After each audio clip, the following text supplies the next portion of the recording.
It was night, a night where the wind carried the scent of blood and fear. In the dark alleys of London, where the gas lamps cast their faint light onto the wet cobblestones, a shadow was walking.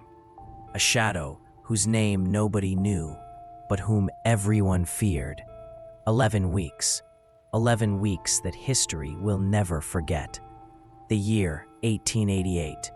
London, Whitechapel. A place where poverty and prostitution had joined hands to create a small hell. And in this small hell, a monster was hunting. You might have heard the name, Jack the Ripper. You might have seen the movies, read the books. But what is the truth?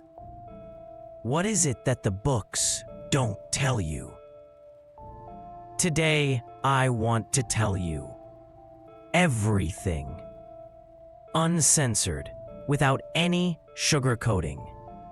I want to take you into those dirty alleys, among those wretched women, close to that man who was never found. I want you to hear his voice, his dialogues, his breaths. I want you to understand how a city of millions knelt before one killer. How the London police, who considered themselves the world's police, didn't even arrest one person. This story isn't the story of Jack the Ripper.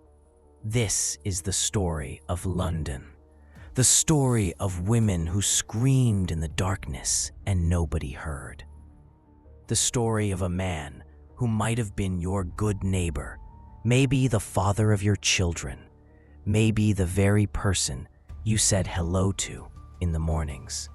Because serial killers aren't as strange as you think. They are ordinary people. There's just something broken inside them, something that wakes up and it gets dark. So get ready, because this is no place for the faint of heart. This is Whitechapel. This is a place where death smells of gin and blood. This is the place where Jack the Ripper walked at night with his knife. And me, I am the narrator of this story. And I want to take you there, to the year 1888, to the night when it all began. London in 1888 was a strange place. On one hand, the British Empire was at the peak of its power. The sun never set on its realm. Its ships went to every corner of the world. Its soldiers were present in every war. Its money and wealth seemed endless. Queen Victoria sat on the throne. The aristocracy threw parties in their palaces. Merchants amassed fortunes. London was the heart of the world, the capital of the greatest empire in history. But on the other hand, in this very city, in this very London, there was a district called Whitechapel that was like hell on earth. A place where the poor lived. A place where families crowded into one small room. Children went to sleep hungry. Women were forced to sell themselves to get a bed for one night. 4 pence. That's it. 4 pence for a night's sleep in a place that reeked of sweat, alcohol, and disease. If you didn't have 4 pence, you went out on the street. Or if you had 2 pence, they'd give you a rope to lean on and stand through the night. At 5 in the morning, they'd cut the rope. Whether you were awake or asleep, Whitechapel was a place where hope had no meaning. In this district, people died young.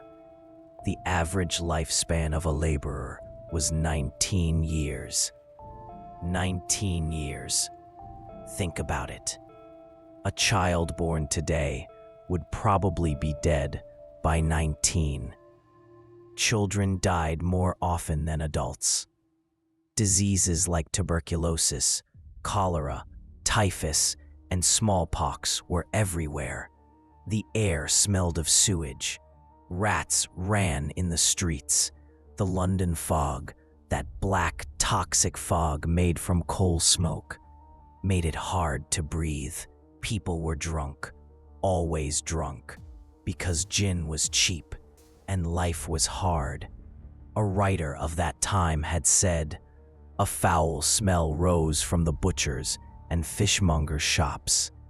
The gin shops filled the whole street with the smell of alcohol. A smell rose from the sewer gratings that took your breath away." In this district, there weren't many police either. About 500 police for 176,000 people. Meaning, one police officer for every 300 people. And the police themselves were afraid to go alone into some alleys. Gangs controlled the streets, threatened women, stole, beat people. And nobody did anything. This was a place where the law had no meaning. Prostitute women were everywhere. About 1,200 just in Whitechapel. Women who were mostly widows or whose husbands had abandoned them. Women who had lost their children. Women who had no hope left in life. They went out every night into the dark alleys with strange men for 4 pence. 4 pence, which would be about $2 today. Think about it. Selling a woman's body to a man you don't know for $2. And these women, these wretched women, were the ones Jack was hunting. Now, in this hell, someone was preparing. Someone who had maybe waited his whole life for this moment. Maybe his childhood was ruined. Maybe his father beat him, his mother abandoned him. Maybe he grew up in a house where love had no meaning. Maybe he was a surgeon, a butcher, a teacher, a priest. Nobody knows. But one thing is certain. This man had a fantasy in his head. A fantasy that could only be satisfied with blood. Psychologists later said that serial killers are usually damaged in their childhood. Some of them were abused. Some witnessed violence. Some never experienced love. And these traumas, these wounds, stay in their minds until one day they explode. And when they explode, there's no way back. A psychologist once told me, serial killers first kill animals, then people. They start calmly, then they can't control it anymore. It's like an addiction. Each time you have to kill more to get the same feeling. Jack the Ripper. His real name was never discovered, but we know he was a man, maybe 30 to 40 years old. Average height, or maybe a bit taller. He had a dark mustache, wore clean, neat clothes, a bowler hat, a dark coat, a neckerchief, like a respectable gentleman. Maybe that's what reassured the women. Because the women of Whitechapel were used to dealing with dirty, drunk men. But when a clean, well-dressed man came along, they thought maybe this one is better. Maybe this one will pay more. Maybe this one isn't dangerous. But they were wrong. Very wrong. This man, this clean and orderly man, had something else in his pocket. A knife. A sharp, long knife. Maybe it was a surgical knife. Maybe a butcher's knife. But whatever it was sharp. Very sharp. We don't know exactly what made Jack go down this path. Maybe in his childhood, his mother was a prostitute and abandoned him. Maybe his father was an alcoholic and always beat him. Maybe a woman betrayed him, and now he wanted revenge. Against all women. Against all those he thought were guilty. Maybe he once fell in love with a woman, and that woman told him, "I don't love you, get lost." And that feeling of rejection, that feeling of worthlessness, had stayed in his mind, and it grew bigger every day, until it turned into a hatred that could only be calmed with blood. In one of the letters later sent to the police, said to be from Jack himself, it was written, "I hate whores, and I won't show them mercy until I'm caught. My last job was splendid. That lady didn't have time to scream." This sentence shows a lot. Hatred, revenge, the pleasure of killing. This man was enjoying the killing, like an artist painting a canvas, only with the difference that his canvas was made of blood. Serial killers usually follow a path before they commit their main murders. First, they might kill animals, a cat, a dog. Then they might injure a person. Then they kill someone, but in a very simple way. And then they lose control, and each time it gets worse, because that initial feeling, that feeling of power, that feeling of control is no longer enough. You have to kill more. You have to kill more, savagely. And Jack the Ripper followed this same path. Maybe before those 5 famous murders, he committed other murders. Maybe he injured women who survived but didn't dare tell the police.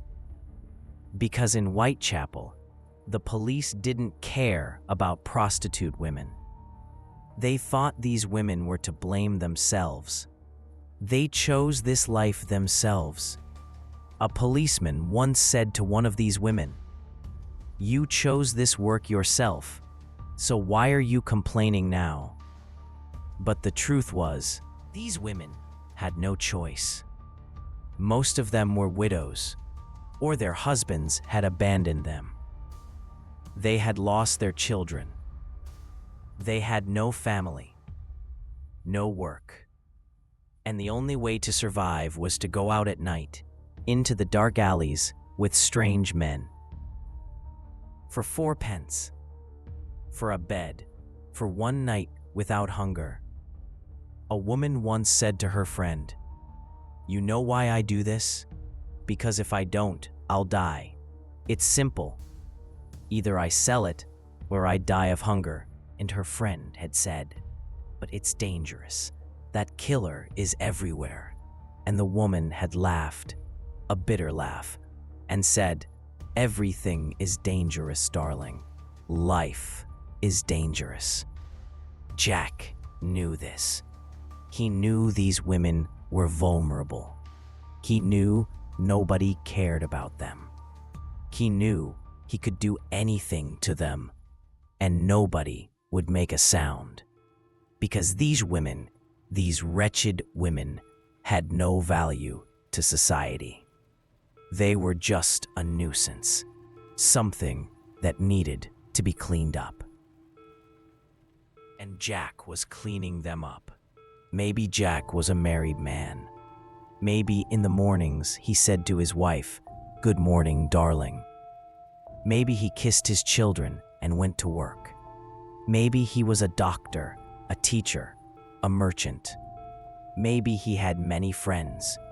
Maybe the neighbors said, "What a good man, always polite, always smiling." But at night, when it got dark, something else came out of him. Something he hid during the day.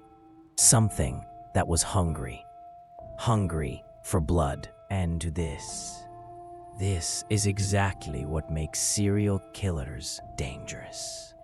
Because they seem ordinary. They walk, talk, and smile like you and me. But in their minds, in that place no one can see, there is a darkness. A darkness that is waiting for night to come, for darkness to fall, for the time to hunt. And that's what made him dangerous. Because a killer who knows he can get away, a killer who knows nobody is looking for him, becomes a monster. And Jack had already become a monster. Spring of 1888. London was cold and damp. The women were on the streets, as always. The men were drunk. And Jack was preparing.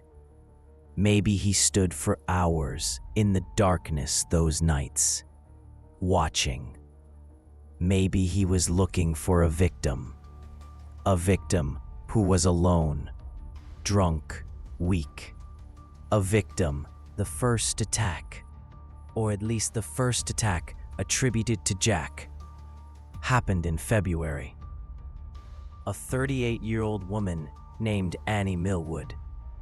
She was attacked in the street, stabbed several times in her legs and lower body. She was injured, but survived. They took her to the hospital. The doctors stitched her wounds. They said, but maybe those wounds, that fear that had settled in her heart that night, caused her heart to give out. Then another woman, the man pulled out a knife, a long knife, and stabbed Ada in the throat. The murders that etched the name Jack the Ripper into history forever. But before we get to those murders, I have to say something. Something very important. Jack the Ripper was an ordinary man. He walked the streets. Maybe he had a job. Maybe when he was a child, one day his drunk father came home and beat his mother. And that little boy sat in the corner, watched, and couldn't do anything. And that feeling of helplessness, that feeling of powerlessness, stayed in his mind. And it grew. And now that he's grown up, he wants to have power. He wants to have control. And the only way he can get that feeling is by killing. And that girl laughed. A mocking laugh. And said, "You? You think I'd be with you? Get lost." And that feeling of rejection, that feeling of humiliation stayed in his mind. Something that turned this man into a killer. Something that made him take a knife in his hand and go after women who had no defense against him. And this darkness that was in his mind was now taking control. Jack himself was no longer the decision maker. It was the darkness that decided. It was the darkness that said, "Go, go and kill, go and spill their blood." And Jack listened because there was no way back anymore. At night, when everyone was asleep, Jack was awake.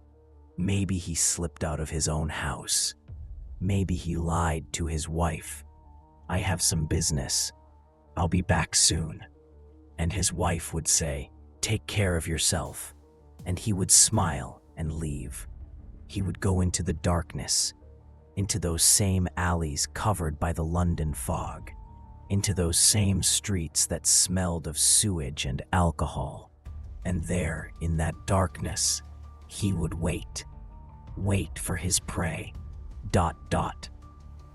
Prostitute women usually worked at night, from 7, 8 at night until morning. Some of them were old, 40 years old, 50 years old. They had no teeth. Their faces were full of wrinkles. But it didn't matter, because the men who came to them were drunk men who just wanted it to be cheap. A woman once said to her friend, "You know what the worst part is? The worst part is that every night you have to go into a dark alley with a stranger and hope that stranger isn't a bad person. Hope he doesn't beat you, doesn't kill you, just does his thing and leaves. And you can take your 4 pence and go buy a bed." And her friend had said, "Then why do you continue?" And the woman had said, "Because I have no choice." This was the situation. This was life.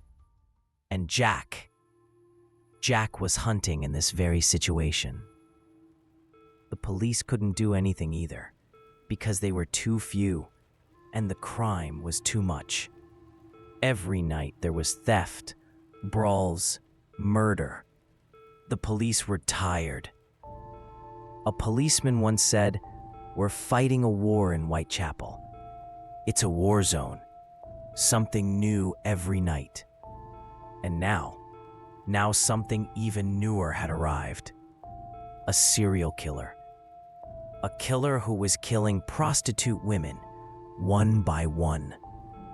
But nobody knew yet. Nobody yet thought there was a serial killer in their city. They thought these were separate murders. They thought maybe gangs were doing it, or maybe a madman who killed once or twice and was finished. But they were wrong. Very wrong. Because Jack was just warming up. The newspapers hadn't written much yet. Just a couple of small news items. Young woman attacked in Whitechapel, or woman injured in street. It was nothing special, because in Whitechapel, someone was always getting injured. Someone was always getting killed. But everything was changing, because the next murder was something else. Something that terrified everyone. Something that made the newspapers put it on their front page. Something that made people afraid. And that murder was the first real murder of Jack the Ripper. But before we get to that murder, I have to say something else. I have to say that alcohol plays a very big role in this story, because all these women were drunk. All of them were alcoholics. At that time, gin was very cheap. You could buy a glass of gin for 2 pence, and gin was strong. 1 glass was enough to get a woman drunk. And these women, these wretched women, drank every day because they wanted to forget how bad their lives were. forget that they had lost their children, forget that they had to go with a stranger every night. A coroner, someone who examined corpses, once said, "Half the deaths I examine are directly or indirectly related to alcohol." And this was true because alcohol was killing these people. Slowly, slowly, and sometimes quickly. A woman once said, "When I drink, I feel alive. I feel human. But when I sober up, I see that I'm still the same wretched person." And this was the same pain they all had. The pain of life, the pain of poverty, the pain of loneliness, and alcohol. Alcohol was the only thing that lessened this pain. But alcohol, that same thing, made them vulnerable. Because when you're drunk, you can't think straight. You can't tell who's dangerous, who isn't. You can't run away. You can't resist. And Jack knew this. He knew these women were easy prey when they were drunk. The night of August 30th, 1888. The sky was cloudy, but it wasn't raining. The moon was in the sky, but its light was faint. The London fog covered everything, and Jack was out that night. He was walking. He was watching. He was looking for his prey. And he found that prey. Her name was Mary Ann Nichols, but her friends called her Polly, a 43-year-old woman. Short, face full of wrinkles, missing her front teeth. She had a scar on her face from a fight, a woman whose life had been ruined from the very beginning. Mary was born in 1845. Her father was a locksmith. Her mother was a housewife. Her early life wasn't bad, but later, everything fell apart. When she was 18, she got married. Her husband was a printer. His name was William. The two were happy together. They had children, 5 children. Life was good, but later Mary started drinking. She drank every day, morning, noon, night. She was always drunk. And William couldn't take it anymore. Then something else happened. William had an affair with another woman, with the same midwife who had helped deliver their 4th child. But 5 shillings wasn't enough. It wasn't enough at all. Mary went to her father's, but her father couldn't take it either. Because Mary was always drunk, always shouting, crying. Her father said, but Mary didn't even stay there, because the work was hard, very hard. And Mary couldn't do it. Then she found a job as a maid in a family's house. Their names were Samuel and Sarah Cowdrey. It was a good house, good food, good bed. Mary thought maybe now her life would get better. But after 2 months, Mary did a stupid thing. She stole £3 and 10 shillings from the family and ran away. And now she had nowhere else to go. She went to a lodging house on Frall Street, a small room she had to share with 5 other women. And every night, Mary went out. She went after men for 4 pence. That night, the night of August 30th, Mary came out of the house. The landlord said to her, "Bring your money, or your spot isn't here tonight." Mary laughed.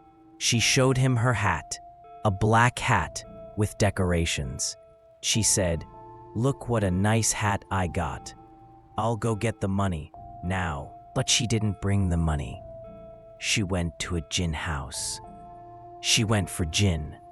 She drank and drank and drank until she could barely stand. At midnight, Mary was seen coming out of the gin house, a gin house called the Frying Pan. She was drunk, very drunk. At 2:30, her friend Emily saw Mary on the corner of Osborne Street and Brick Lane. Emily had just returned from watching a big fire in the docks.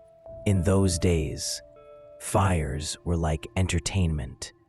People went to watch. Emily said to Mary, "Mary, come home with me." But Mary said, "No, I have to go get money. I had money 3 times today, but I spent it. Now I have to get it again. Don't worry, I'll come home another time." Emily looked at her. Mary was drunk, very drunk. Her eyes were red, her walk was shaky. But what could she say? They were all like that. Emily said, "Take care of yourself." And Mary laughed, a drunken laugh, and said, "Don't worry, darling. I always take care of myself." And she left. She went into the darkness, into the fog, into those same alleys she went to every night. And that's where she saw him, Jack. Maybe Jack had been standing there for a few hours, in the shadows, waiting. He was watching. He was looking at the women. And when he saw Mary, he knew. He knew this was the one he was looking for. She's alone. She's drunk. She's weak. She's perfect. Maybe Jack turned to her and said, "Hello, ma'am." And Mary looked at him. She saw a clean, orderly man, dark coat, bowler hat. She thought maybe this one would pay well. Mary said, "Hello, sir, looking for a good time?" And Jack smiled, a cold smile, and said, "Yes, I'm looking for a good time." Mary said, 4 pence in the alley. And Jack said, "Okay." And they went. They went into an alley called Buck's Row, a dark, deserted alley, a place where no one was around. Just the sound of their footsteps on the wet cobblestones. Just the sound of Mary's heavy breathing. And there, in that darkness, it happened. Maybe Jack said, "This is a good spot." And Mary stood. She was pulling up her skirt when Jack grabbed her from behind by the neck. Hard, very hard.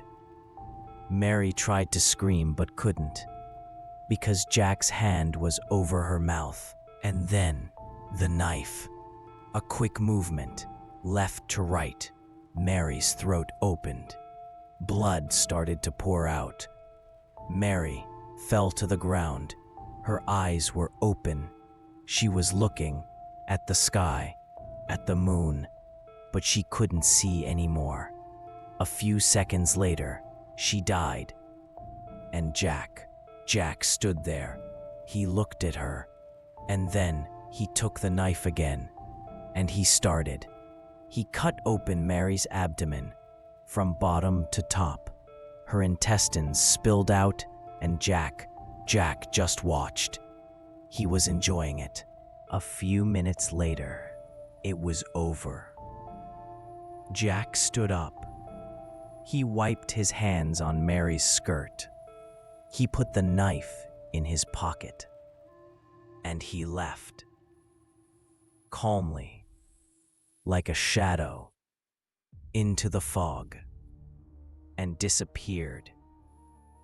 And Mary remained there, on the cold cobblestones, with her eyes open, and blood pouring from her body. And nobody heard her. Nobody saw what happened, because this was Whitechapel. And in Whitechapel, nobody cared about anybody. 3:15 a.m., Police Constable John Thane was walking his beat on Bucks Row. His usual route. He walked this same route every night, 3-4 times. He'd look, check, make sure everything was quiet. That night was no different. The street was empty, just the sound of his own footsteps, just the faint light of the gas lamps. The fog was thick. Visibility was very low, 3:40 a.m. Another man was also passing through Bucks Row. His name was Charles Cross, a carman, meaning someone who moved goods with a cart. That was his job. He set out early every morning. He'd go, load the goods, and deliver them. Charles was walking when he saw something on the ground, near the gate of a new house. At first he thought it was a tarpaulin. Maybe someone had left a tarp there. But when he got closer, he saw that, no, this wasn't a tarp. This is a woman. Charles stopped. His heart started beating fast. He went forward, slowly, cautiously, and when he reached it, he saw that, yes, it was a woman, lying on the ground, her hands by her sides. A black hat had fallen beside her. Her eyes were open. Charles bent over, looked.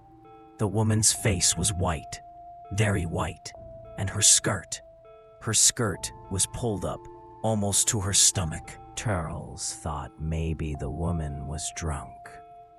Maybe she fell and passed out. This was a common occurrence. Someone was always falling drunk to the ground. But something was strange. Very strange. Just then, another man arrived. His name was Robert Paul. He was also a carman. He was on his way to work. Robert saw Charles bent over, looking. He went closer, said, "What's happened?" Charles said, "A woman's fallen here. I think she's dead." Robert looked, said, "Let me see." He went forward. He put his hand on the woman's hand. It was cold, very cold. But when he put his hand on her face, it was warm, still warm. Robert said, "Her face is warm. Maybe she's alive." Charles said, "No, her hand is cold. I think she's dead." And both of them set off, ran down the street, looking for a policeman. A few minutes later, they found Police Constable Mizzen on the corner of Hanbury Street and Baker's Row. Mizzen was standing, smoking a cigarette. Charles said, "Officer, there's a woman lying down in Bucks Row. We think she's dead." Mizzen threw his cigarette away, said, "Where?" Charles said, "Come, I'll show you." And the three of them went back to Bucks Row.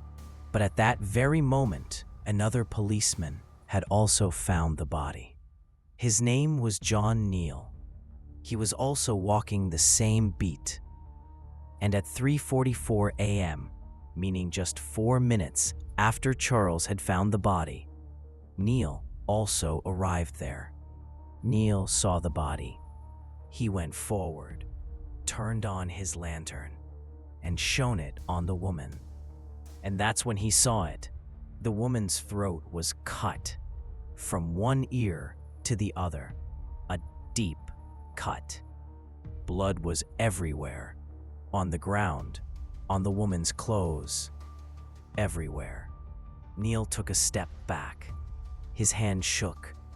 He blew his whistle, the police whistle, for help. A few seconds later, Constable Fane arrived, and then Mizzen and those two carmen. Everyone gathered around the body. They looked.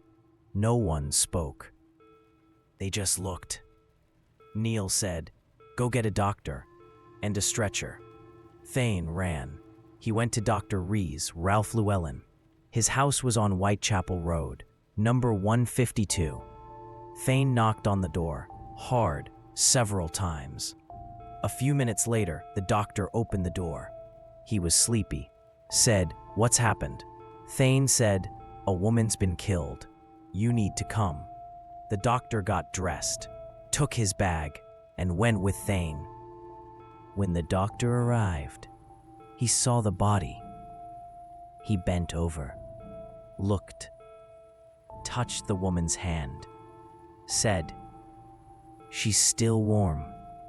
She's probably been dead for about half an hour." Then the doctor looked at the throat. The cut was deep, very deep. It had almost reached the spine. The doctor said, "This is the work of a long, sharp knife. Someone who knows what they're doing." Then the doctor pulled the woman's skirt up a little higher, and that's when he saw something else. The woman's stomach was opened. Her intestines were protruding. The doctor held his breath. This wasn't something he saw every day. This wasn't an ordinary murder. This was something else. The doctor stood up, turned to the policeman, said, "You have to take her to the mortuary. She needs a full examination." Neil said, "What is it?" The doctor said, "Her abdomen is open. Her intestines are out. This is the work of a madman." The mortuary at the Montague Street Parish Infirmary. There, two men from the local workhouse told them to wash the body. One of the policemen, Detective Enright, said, "No, don't wash her. She needs to be examined." But there was nothing more to be done. The blood was gone. The evidence was destroyed. The doctor began a full examination. At 10 a.m., he first saw a bruise on the woman's face. Left side. Perhaps the killer had held her face hard while cutting her throat. The throat had two cuts, one 4 inches, one 8 inches, both very deep. They had reached the spine. Then the abdomen. A deep, jagged cut from the lower abdomen to the breastbone, and several smaller cuts on the right side. The doctor wrote, "The knife used was likely a long knife with a medium blade. The person who did this may have had a rudimentary knowledge of anatomy, but not like a surgeon. Perhaps a butcher or a slaughterhouse worker." The doctor also, that same day, at 4 p.m., Coroner Baxter began an official inquest at the Whitechapel Boys Institute. Journalists had come. Ordinary people had come. Everyone wanted to know what had happened. On the first day, 3 witnesses spoke. On the second day, 8. By that time, they had identified Mary. Her friend Emily Holland had come, seen the body, and said, "Yes, this is Mary. Mary Ann Nichols." There was another woman named Mary Monk. She also identified her, said, "Yes, this is the same woman who worked in our factory." Mary's clothes had a mark, the mark of the Lambeth workhouse. That's where Mary had worked for a while. Then Mary's ex-husband, William, came. He saw the body, cried, said, "Now that you've ended up like this, I forgive you. I forgive you for everything you did to me." The police began their investigation. Detective Aberline, former head of the Whitechapel CID, returned from Scotland Yard to work on this case. At first, they thought maybe gangs did it. Maybe it was revenge. Maybe a dispute. They interrogated those 2 slaughterhouse workers, James Mumford and Henry Tompkins. Both had alibis. Both said, "We were home that night. We have witnesses." But the police weren't sure. Because this murder had something special about it. The East London Observer wrote, "This man has an unpleasant face. He has a long black beard about an inch long, covering his whole face. His lips look thin and cruel. He has a drooping, dark mustache, a Jewish face." And this was the start of something dangerous, because in London, many people hated Jews. Jews were coming to London from Eastern Europe. They were working, living, and many people didn't like them. Now the newspapers were saying the killer was a Jew. And the people started attacking Jews, shouting abuse at them in the street, beating them, threatening them. The police had to step in to stop them, but it was very difficult because the anger was growing. And amidst all this uproar, Jack was watching. Maybe he was laughing. Maybe he was thinking, "They'll never find me. I'm much smarter." And he was right, because no one had seen him. No one knew what he looked like. He was just a shadow in the darkness. Mary was buried in a pauper's grave, without ceremony, without family, just a few of her friends, and a cheap coffin. But this was only the beginning, because Jack had just started. And the next murder was much worse. 8 days later, September 7th, another night, another victim. Her name was Annie Chapman, a 47-year-old woman, a woman whose life was full of sorrow. Annie was born in 1841 in the Paddington area of London. Her father was a laborer, her mother a housewife. Her early life wasn't bad. It was ordinary.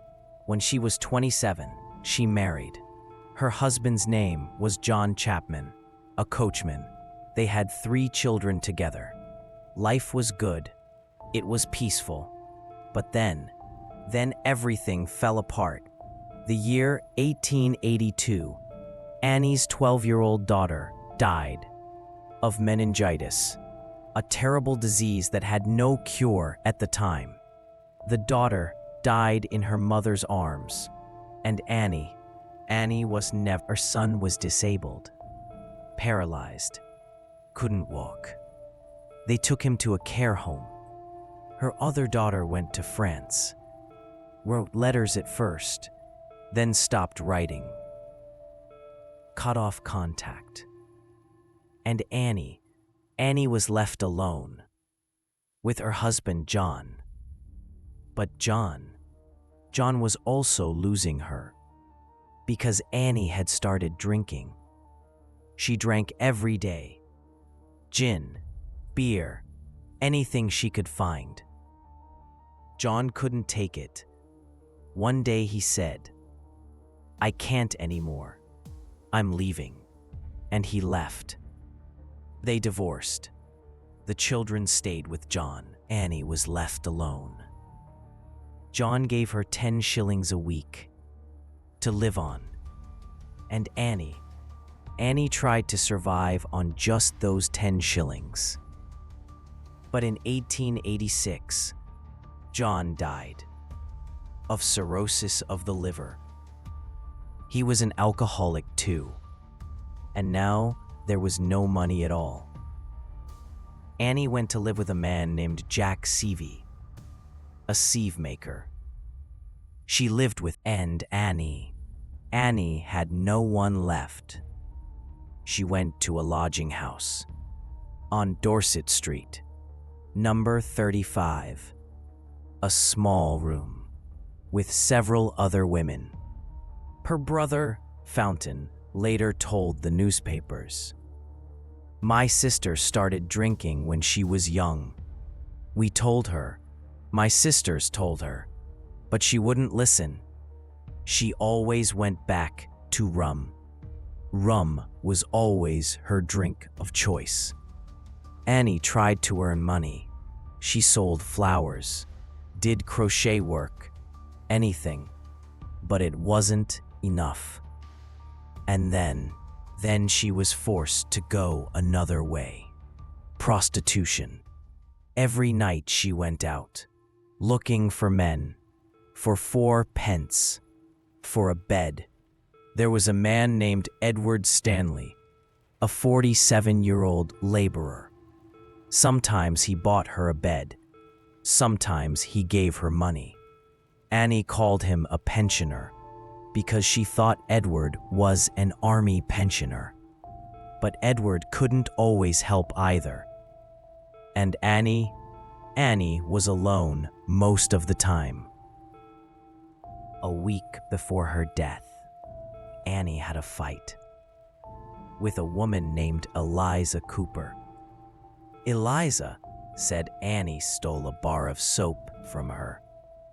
Annie said, "No, Eliza is stealing from a man named Harry, and I saw her." They fought. They hit each other. Annie got a black eye, and a few days later, she got sick. Not from the black eye, from something else, but general weakness, a lethargy. She went to the hospital. The doctor said, "You need to rest. You need to eat proper food." But Annie had no money, no food, only gin. September 7th, 5 p.m. Her friend, Amelia Palmer, saw Annie on Dorset Street. Annie was conscious, but not well. Amelia said, "Are you all right?" Annie said, "No, I'm sick, but I have to go out. I have to get money. Otherwise, I have nowhere to sleep tonight." Amelia said, "Don't go." 11:30 p.m. Annie went to the Crossinghams lodging house, went to the kitchen.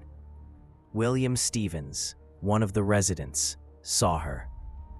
Annie took a box from her pocket, said, "I just got back from the hospital." She opened the box. There were 2 pills inside. She took them with a glass of beer. William later said, that night Annie was drunk, very drunk. It seemed Annie had gotten 5 pence from her sister in Vauxhall, but instead of spending it on a bed, she spent it on drink. Beer was 2 pence a glass back then. Gin was much cheaper. 1:35 a.m. John Evans, the night watchman of the house, said to Annie, "Bring your money for the bed." Annie said, I don't have any money. John called Timothy Donovan, the deputy keeper of the house. Timothy came, said, Annie, you can't stay without money. Annie said, just wait a little. I'll go get it now. Timothy said, you can find money for beer, but you can't find money for a bed. Annie said nothing, just got up and left, went outside, into the darkness, into those same streets she went to every night. No one ever saw Annie alive again, except for one person, the killer. 5:30 a.m. A woman named Elizabeth Long was walking down Hanbury Street. She was going to Spitalfields Market. She saw a man and a woman talking by the door of a house. House number 29. Elizabeth recognized the woman.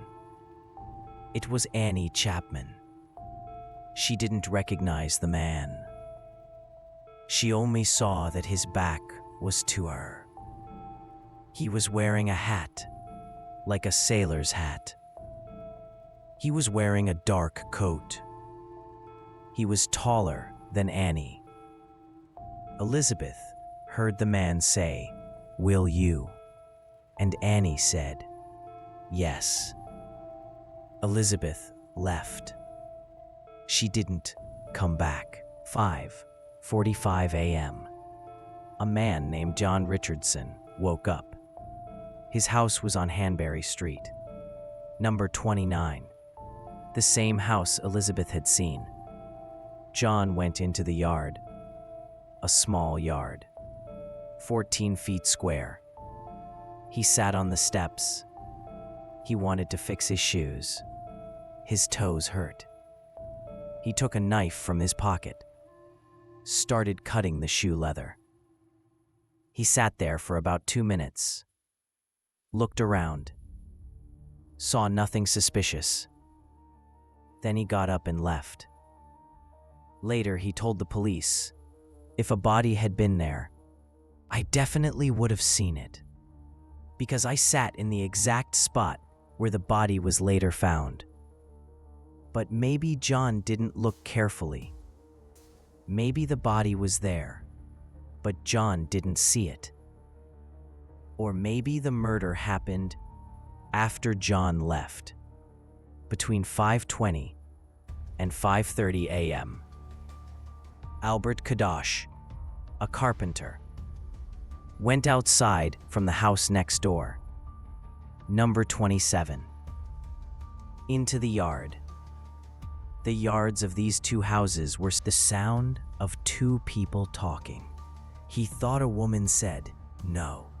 Then the sound of a scuffle, a sound of someone falling against the wall.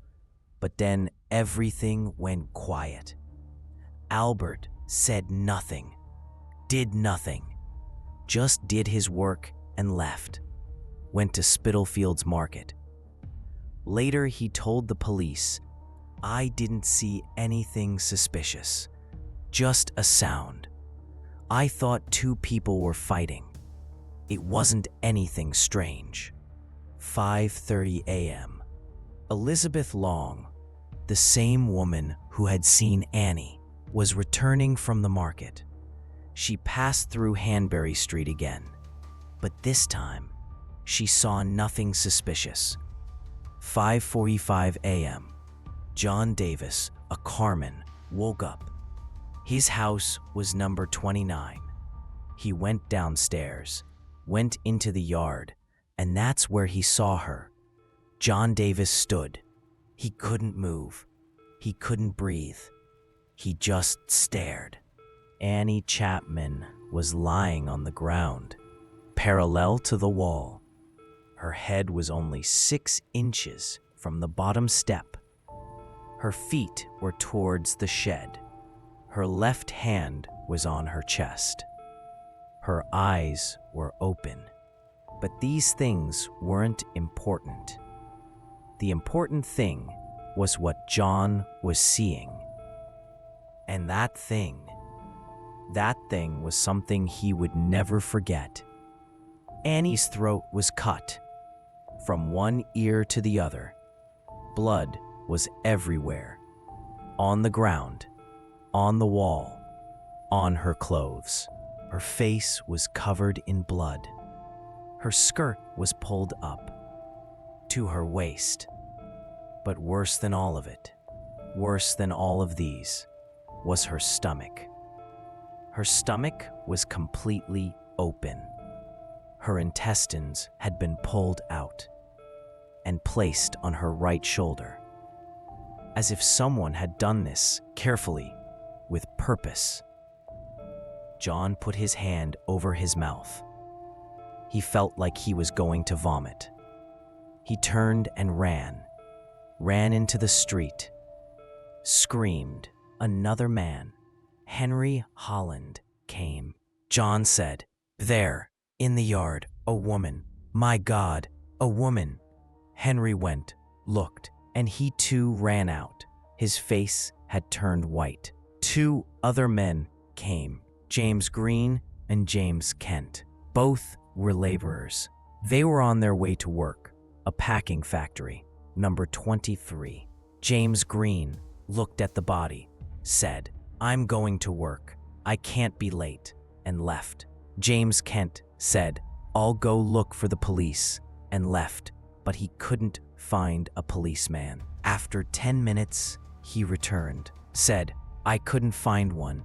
We need to throw something over her." He went and got a sheet, threw it over the body, but much of the body was still visible. In the end, John Davis himself went to the police station, the Commercial Street station. He arrived there at 6 a.m. He was panting, sweating. Inspector Walter Beck was there with two other policemen. John said, "A woman killed in the yard. Our house, Hanbury Street, number 29. Beck stood up, said, "Calm down. What did you see?" John took a deep breath, said, "A woman on the ground. Her throat is cut. And her stomach. Her stomach is open." Beck and the two policemen moved immediately, ran towards Hanbury Street. When they arrived, they saw that a few people had now gathered around the body. Beck went forward, pulled the sheet aside, and saw, and that's when he understood. This isn't an ordinary murder. This is something else, something much worse. Beck immediately sent one policeman to get Dr. George Bagster Phillips and sent another to inform Scotland Yard. 6:30 a.m. Dr. Phillips arrived, an elderly man with white hair and glasses. He put his bag down, knelt beside the body, and began the examination. First, he looked at the hands. Cold. Then he looked at the face. Said, "Her face is swollen. Turned to the right.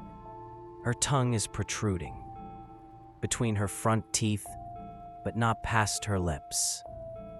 The tongue is very swollen." Then he looked at the body, saw that the body was stiffening. Rigor mortis. Said, "I think she's been dead for about 2 hours." Then he looked at the neck. 2 jagged cuts, very deep. Blood had pooled on the ground and was splattered a little on the wall. The doctor said, "I think she was killed here, because the blood is here. If she'd been killed elsewhere, the blood would be there." Then he looked at the abdomen, and that's when he saw how horrific it was. The doctor said nothing, just looked. For several minutes, just looked. Then he stood up, turned to Inspector Beck. Said, "We have to take her to the mortuary. I can't do a full examination here."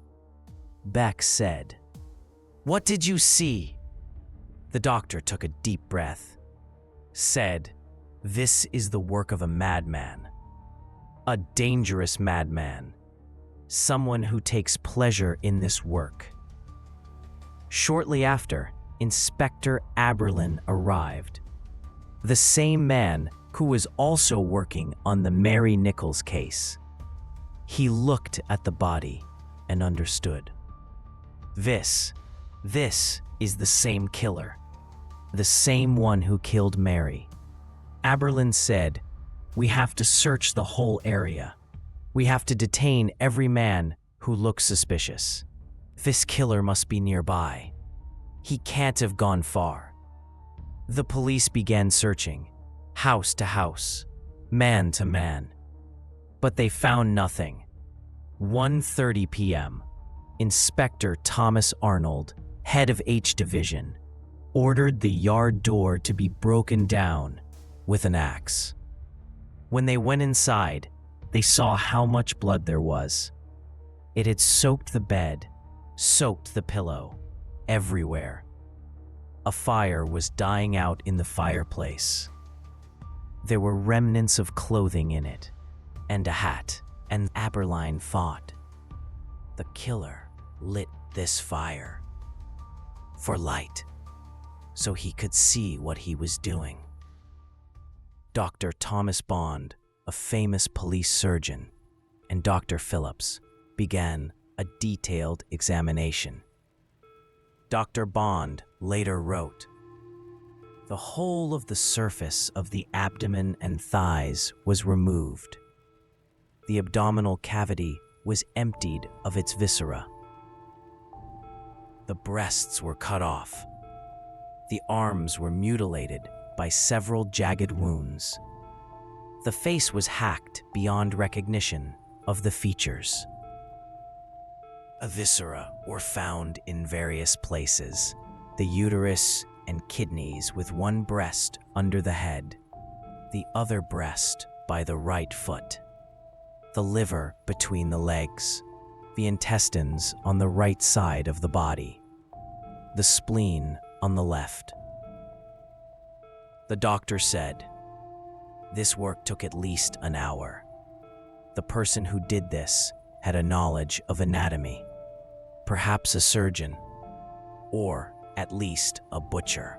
But Dr. Bond later changed his mind, said, "No, this isn't the work of a surgeon.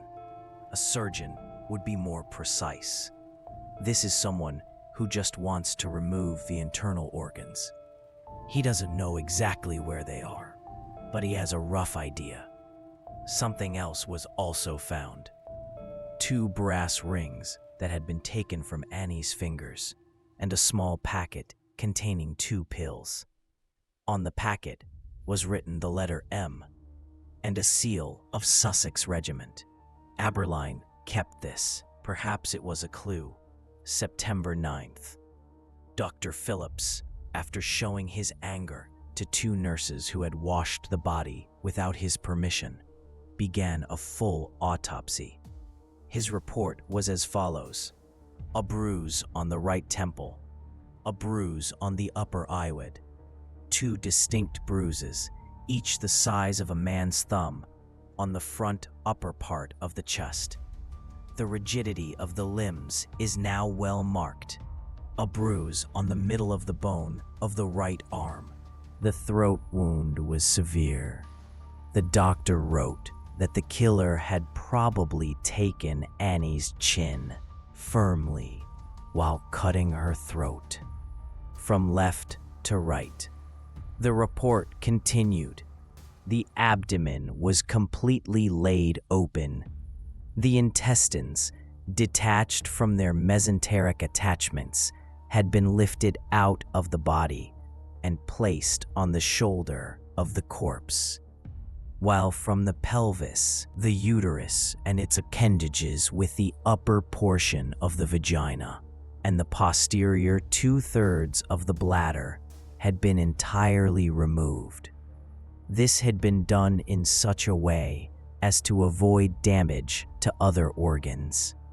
The report said, "It is obvious that this work was that of an expert, at least one with knowledge of anatomy or pathological examinations, to be able to secure the pelvic organs with one sweep of the knife." Even the manner of cutting the throat indicated anatomical knowledge.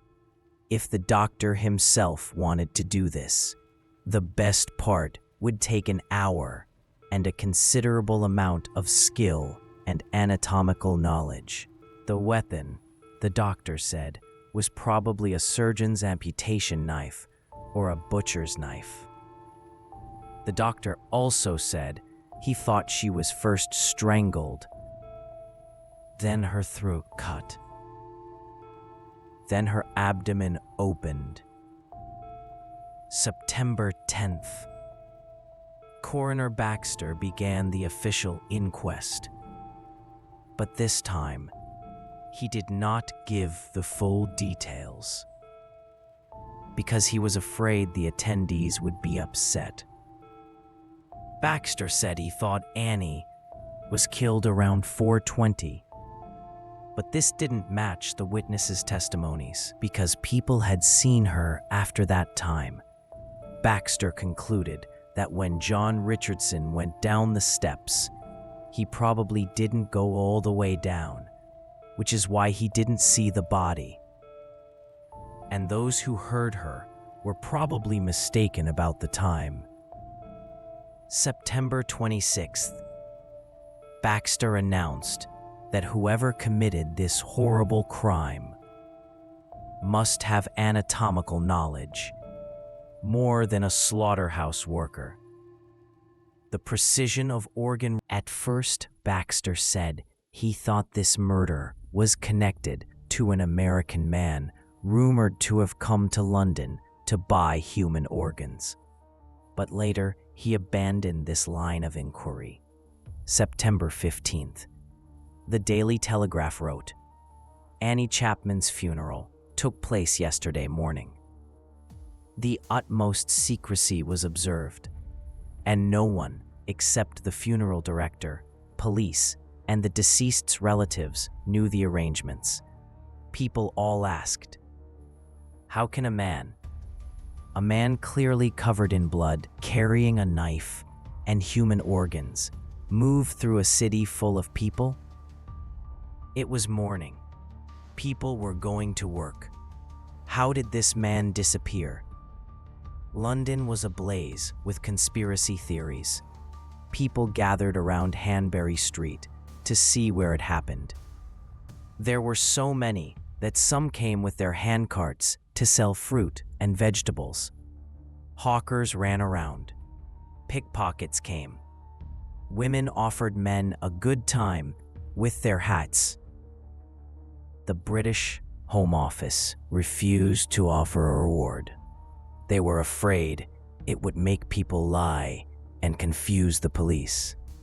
The press spoke again about Leather Apron. Some people shouted, "Foreigners," and blamed the Jews. Jews were verbally harassed on their way to work.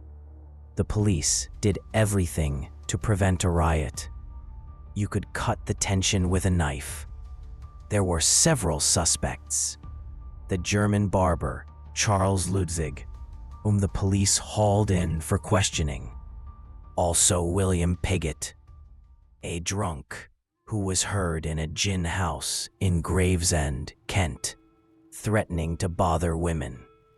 It turned out Pigott, like many poor Londoners, had mental health problems. He had probably been in an asylum once. Records showed he had delirium tremens from alcohol withdrawal, which in some cases can lead to strange or aggressive and psychotic behavior. Jacob Eisenschmied was another suspect. This man, called the Mad Butcher, was a Swiss butcher with a history of mental illness. He was said to carry a knife and be violent towards women. The police were looking for a madman because they didn't think an ordinary person could commit such crimes. Of course, they were wrong. Serial killers often seem very ordinary. Jack the Ripper could have been a friendly neighbor, a charitable Samaritan, a loving father. When the police heard that Eisenschmied had lost his business and was depressed and aggressive and had spent time in an asylum for severe mental disorders, they thought they might have found their man. Quickly, the press said the Whitechapel murderer was undoubtedly the Mad Butcher. But they soon changed their tune. The Mad Butcher was living in a straitjacket in an asylum when the next woman was killed. First, who was Leather Apron? His name was Jack Pizer. The police arrested him on September 10th. He was 5 foot 4 inches tall, with a dark complexion and a dark mustache. After taking him to the Lemon Street police station, inspectors found 5 long-bladed knives in his house. Even worse, a Hanbury Street resident named Emmanuel Delbast Violenia said he saw Pizer threatening a woman with a knife on September 8th. Violenia gave contradictory statements, so Pizer was released after 36 hours of interrogation. Violenia, according to Aberline, was unreliable. He was probably right. In 1889, Violenia's plans to emigrate to Australia fell through, and months later he was arrested and charged with sexually assaulting 3 girls in Oxford. Later in prison, he was attacked with an iron bar by an inmate named Charles Atkinson. These were the kinds of people the Whitechapel police had as witnesses. Many of them were unreliable. Some had only come to see the mutilated body of the victim. It was clear Violenia was a liar, having once claimed to have 18 children in 18 years in London after coming from Spain. Pizer was Jewish, which seemed to please some of the more xenophobic newspapers. But despite what the press said about him, mad Jew and half beast, half man, there was no evidence against him. He had alibis for the murders. For one, he was with relatives. For another, he was talking to a policeman while both watched a huge fire in some warehouses that had gone up in flames. While some British press outlets blamed those newspapers for their misinformation, many of the poor believed them, putting Pizer at risk of being beaten by the mob. In the end, Pizer sued some newspapers, while the police had to calm the enraged crowd with a public announcement that there was no evidence against Mr. Pizer. The residents of Whitechapel were so worried about what was happening in their neighborhood that they formed the Whitechapel Vigilance Committee. Now people were on guard, but Mr. Ripper was about to take things a step further. And the next murders changed everything. September 29th to 30th, the London weather report was recorded. Cloudy with rain, clearing after midnight. A cold night. It was cold, especially for a woman named Elizabeth Stride, born on November 27, 1843, in Gothenburg, Sweden, as Elizabeth Gustafsdotter. In London, her nickname was Long Liz. Her father, Gustav, was a farmer. Her mother, Beata, was a housewife. It seems Sweden wasn't much better for Liz than London. In 1865, records show she was arrested for prostitution in Gothenburg. That same year, she gave birth to a stillborn child and was treated twice at the hospital in Kärrhuset for venereal diseases. The next year, she moved to London. A man who lived in the same lodging house later testified she had come to London in the service of a foreign gentleman. People who knew her said she did good work for anyone, but it was only a matter of time before London boiled. 3 years later, she married John Stride. The two seemed to have a good life, living on East India Dock Road in Poplar, East London, later starting a coffee shop on Crisp Street. But the coffee shop didn't seem to be doing well. Liz did side jobs, but sometimes sold herself too. It's worth noting that in those days, up to 50% of street hawkers also worked as prostitutes. Specifically, at some point, she encounters a man named Dr. Thomas Barnardo. He was in her lodging house, asking people what they thought children could be saved from the pollution of common lodging houses and the street. He is one of the people who later sees her dead body and confirms he saw her that day. He is also the reason the children's charity, Barnardo's, exists today and does great work. The charity probably doesn't like that he's linked to the Ripper murders. More on that later. The disaster happened on September 3rd, when John Stride was one of the 600 to 700 people who died when the passenger ship Princess Alice was hit on the Thames by a massive cargo ship, the SS Bywell Castle. The passengers died horribly in water that 75 million imperial gallons of London's raw sewage had just been dumped into. They literally drowned with their heads deep in. A writer for the Times recalled 2 continuous columns of decomposing sewage erupted, fizzing like soda. So black, the water was discolored for miles and giving off a foul, grave-like smell, like a house of the dead, which everyone remembered for being particularly depressing and nauseating. Like watching fires, spectators came from near and far to watch the cleanup efforts and the pulling of bodies from the water, with 5 shillings being offered for just one body. Fights broke out over the rotten, bloated corpses. The water was so disgusting and toxic that it rotted the clothes off the bodies. 16 people who survived the accident and were pulled out later died in the hospital. Liz also said the reason most of her front teeth were missing was that she was on the sinking ship and was kicked in the mouth as she went down.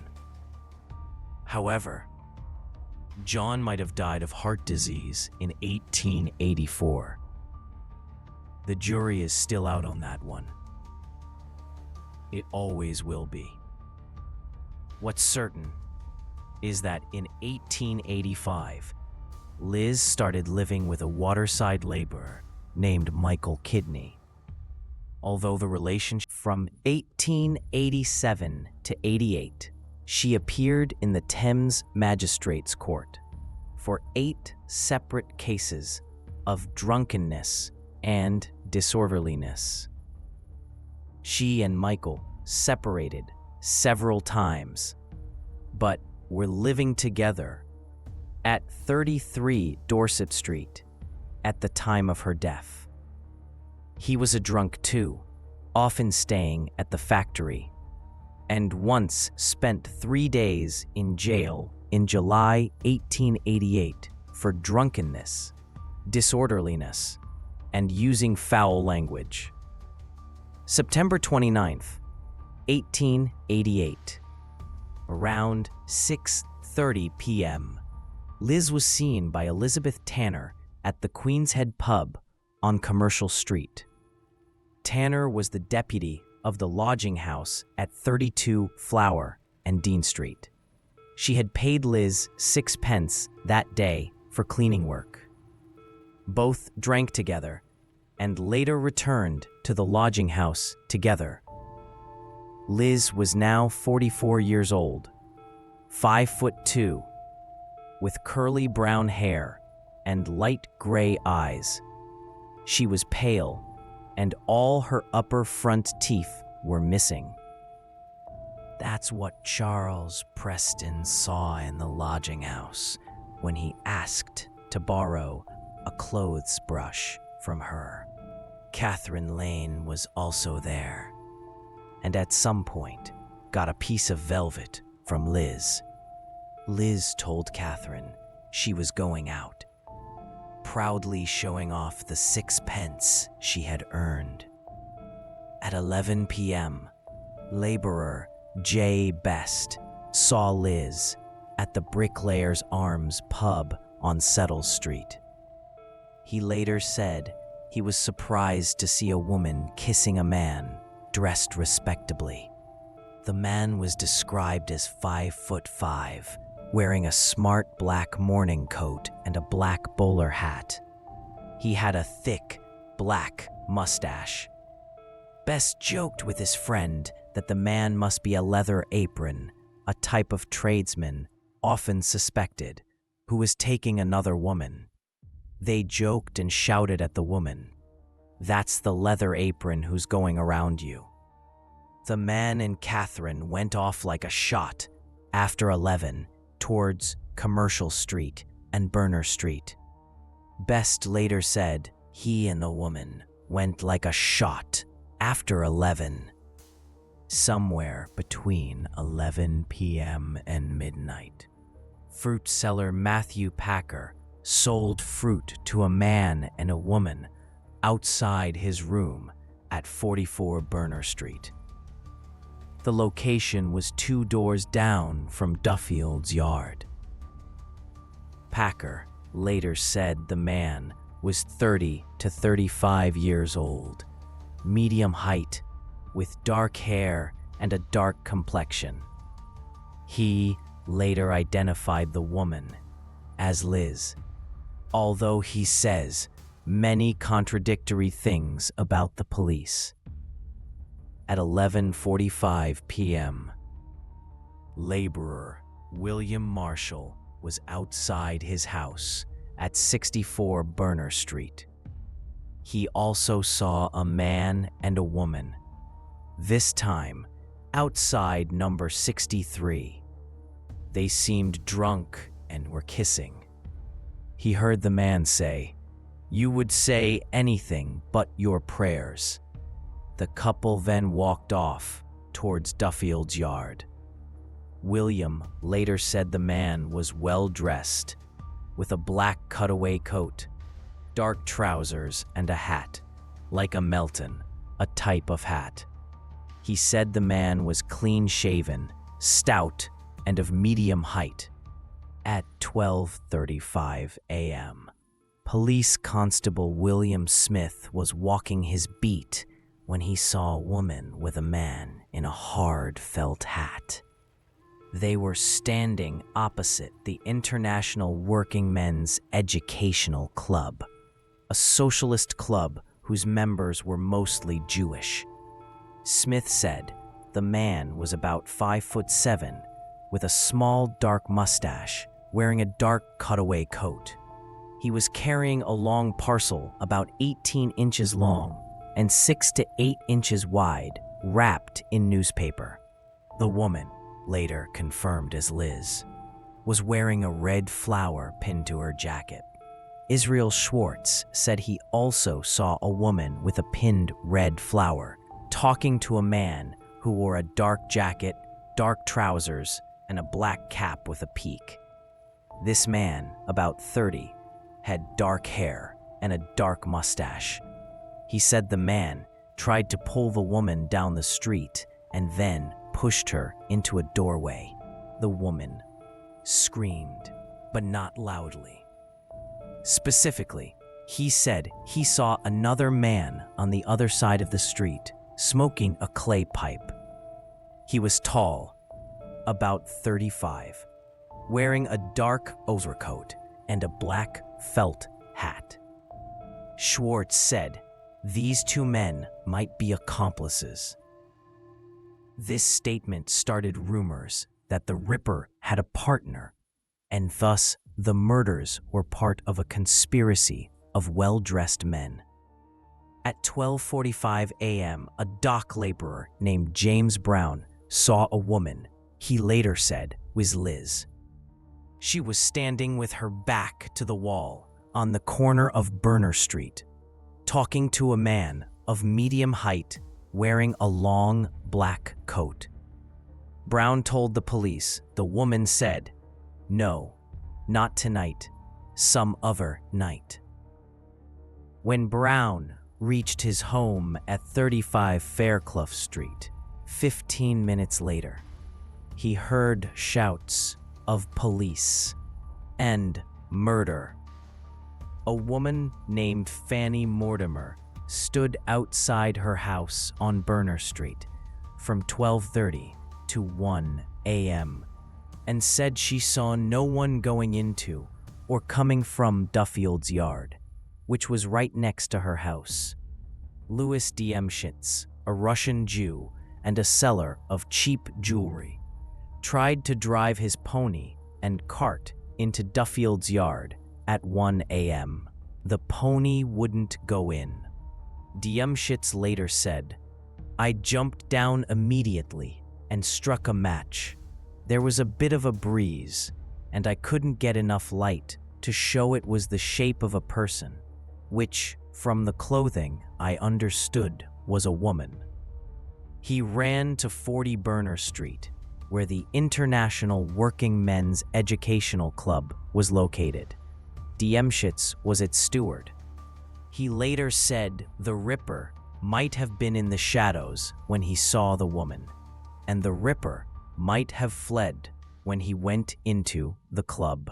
Returning to the scene with Isaac Kazabratsky, a machinist tailor. The two used candlelight to see the body. The blood was clear now, Diemschitz said. The right arm was over the belly. The back of the hand and the wrist had clotted blood on them. The legs were stretched out, with the feet near the wall.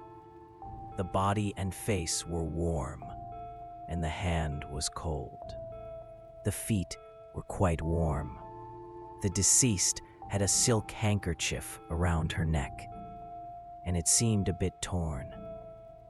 Between 1:04 and 1:07 a.m., Police Constable Henry Lamb and Police Constable Edward Collins arrived at the scene, which now had about 15 people. Lamb couldn't find a pulse. He then ran to 100 Commercial Street to find Dr. Blackwell, sending his assistant, Edward Johnston, ahead of him. When Dr. Blackwell arrived at 1:16 a.m., he said he thought the victim had been dead for 20 to 30 minutes, meaning the Ripper. The theory was that Diemschitz might have scared him off before he had a chance to mutilate her. But it was thought that because she was a middle-aged prostitute and her throat was cut from left to right, like the others, she was definitely a victim of the Ripper. Some newspapers said she had grapes in her hands at the time of death, but that wasn't true. Liz was buried in a pauper's grave, number 15,509, on September 30th. If Liz was lucky, the next victim was exactly the opposite of lucky. Her name was Catherine Eddowes. Born on April 14th, 1842, in Wolverhampton, Catherine had 3 children with Thomas Conway, living on his pension from the 18th Royal Irish Regiment.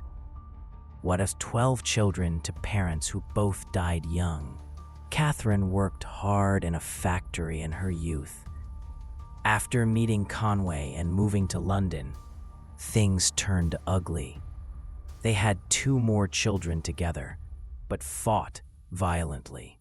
Conway hated alcohol and never drank, but Catherine drank at every opportunity. She was often seen with black eyes, the consequences of the disagreements the two had. However, a lodging house keeper said, wasn't often drunk and was a very cheerful woman, often singing. She left Conway, although his initials TC were forever marked on her left forearm in a crude tattoo. She lived with an Irish porter, John Kelly, at 55 Flower and Dean Street, which, as you've seen, was a prostitution hotspot in the center of a hotbed of crime. Of course, in addition to Catherine's day job, sewing for Jewish families on Brick Lane, she sold her body at cut-rate prices. John later said they never argued. At the time of her death, she was 46, had brown hair and brown eyes, and was 5 feet tall. On September 27th, after going hop-picking in Maidstone, Kent, she returned to London. When she reached the lodging house, she told the deputy she was going to get some money and said she was collecting the reward for telling the police who the Whitechapel murderer was. She said quite calmly, "I know him." She told her, "I've come back to earn the reward offered for the capture of the Whitechapel murderer." 2 days later, on September 29th, Catherine and Kelly separated for a while. Catherine said she was going to try to get money from her daughter, while Kelly pawned his boots as a means to procure lodging for the night. Catherine kept the pawn ticket. That night, Catherine was found drunk, asleep on the street. Police Constable Lewis Frederick Robinson took her to the station to sober up, where when asked her name, she drunkenly mumbled, "Nothing, ... The next morning, at 12:55 a.m. on the 30th, now sober, she gave her name as Mary Ann Kelly of 6 Fashion Street. She told the police at the station she would now get a damned fine. He replied, "Serves you right. You've no right to get drunk." At 1:34 a.m., Joseph Lethand, a commercial traveler, and Joseph Hyam Levy, a butcher, and also a furniture salesman named Harry Harris, all left the Imperial Club at 1617 Duke's Place. All 3 saw a woman and a man talking near Church Passage, which led to a place called Mitre Square. They didn't see the woman's face, but later recognized the clothes. Their description was a black straw hat trimmed with green and black velvet with black beads, black strings which were tied at the back, plus a black jacket with imitation fur on the collar and cuffs. At 1:45 a.m., Police Constable Edward Watkins enters Mitre Square from the other side and discovers a body in the southwest corner, Catherine's body. This dark corner was known as a place prostitutes took their clients.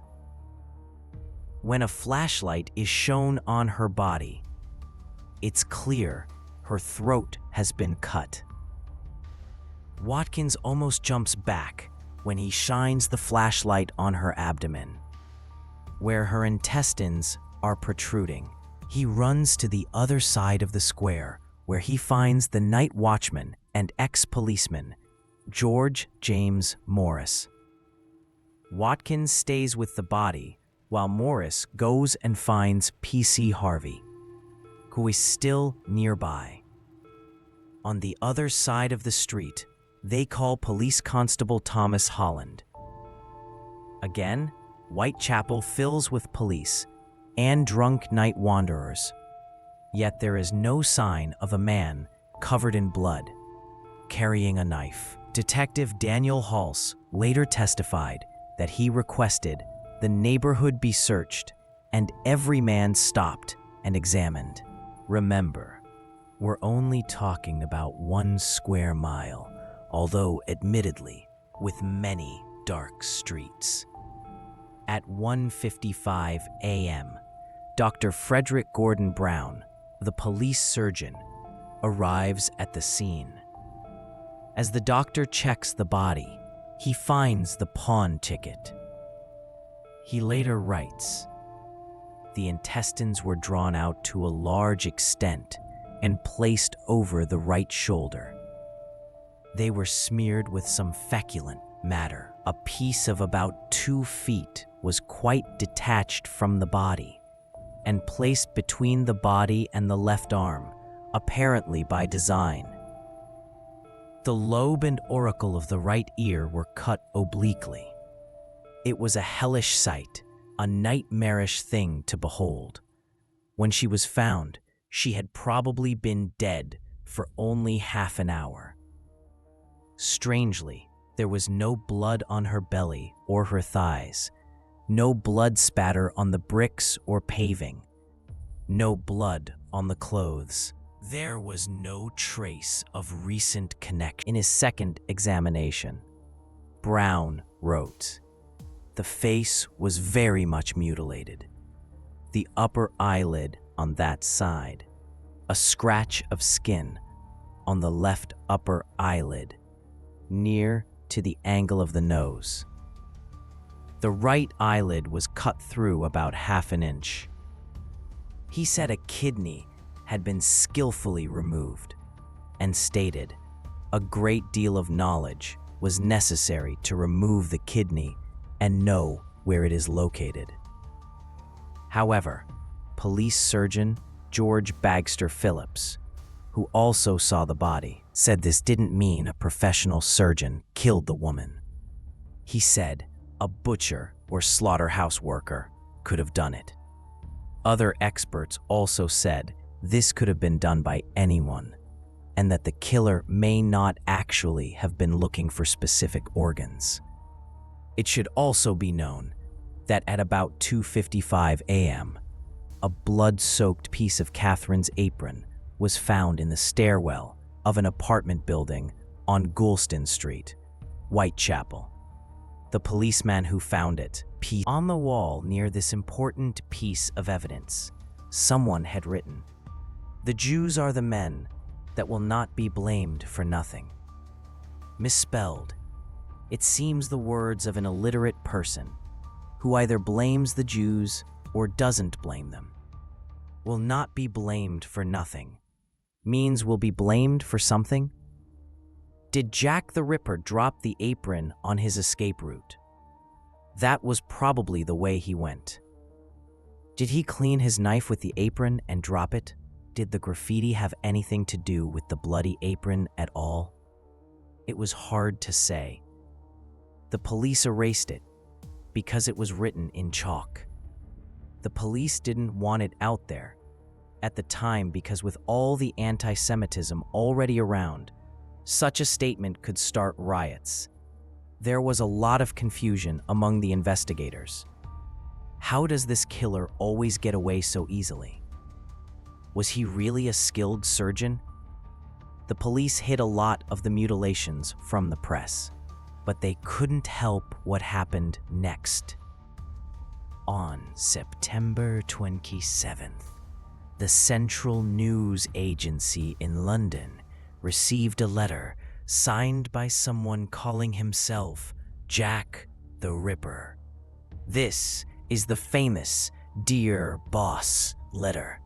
The first part went, "Dear Boss, I keep on hearing the police have caught me, but they won't fix me just yet.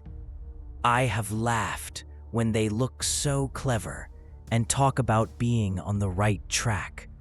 That joke about the leather apron gave me real fits. I am down on whores, and I shan't quit ripping them till I do get buckled. Grand work the last job was. I gave the lady no time to squeal." The killer also promised to take the ear of the next victim and send it just for the fun of the police. This was when the Whitechapel murderer became Jack the Ripper.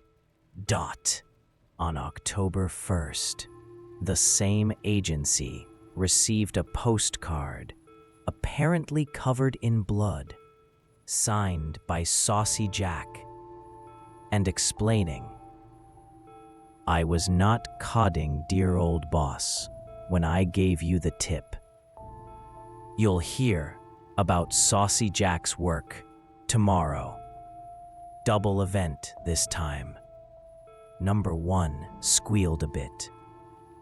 Couldn't finish straight off. Had not time to get ears for police. Had the killer killed those 2 women and sent the postcard? Or read about them and sent the message immediately the next morning? It was hard to know.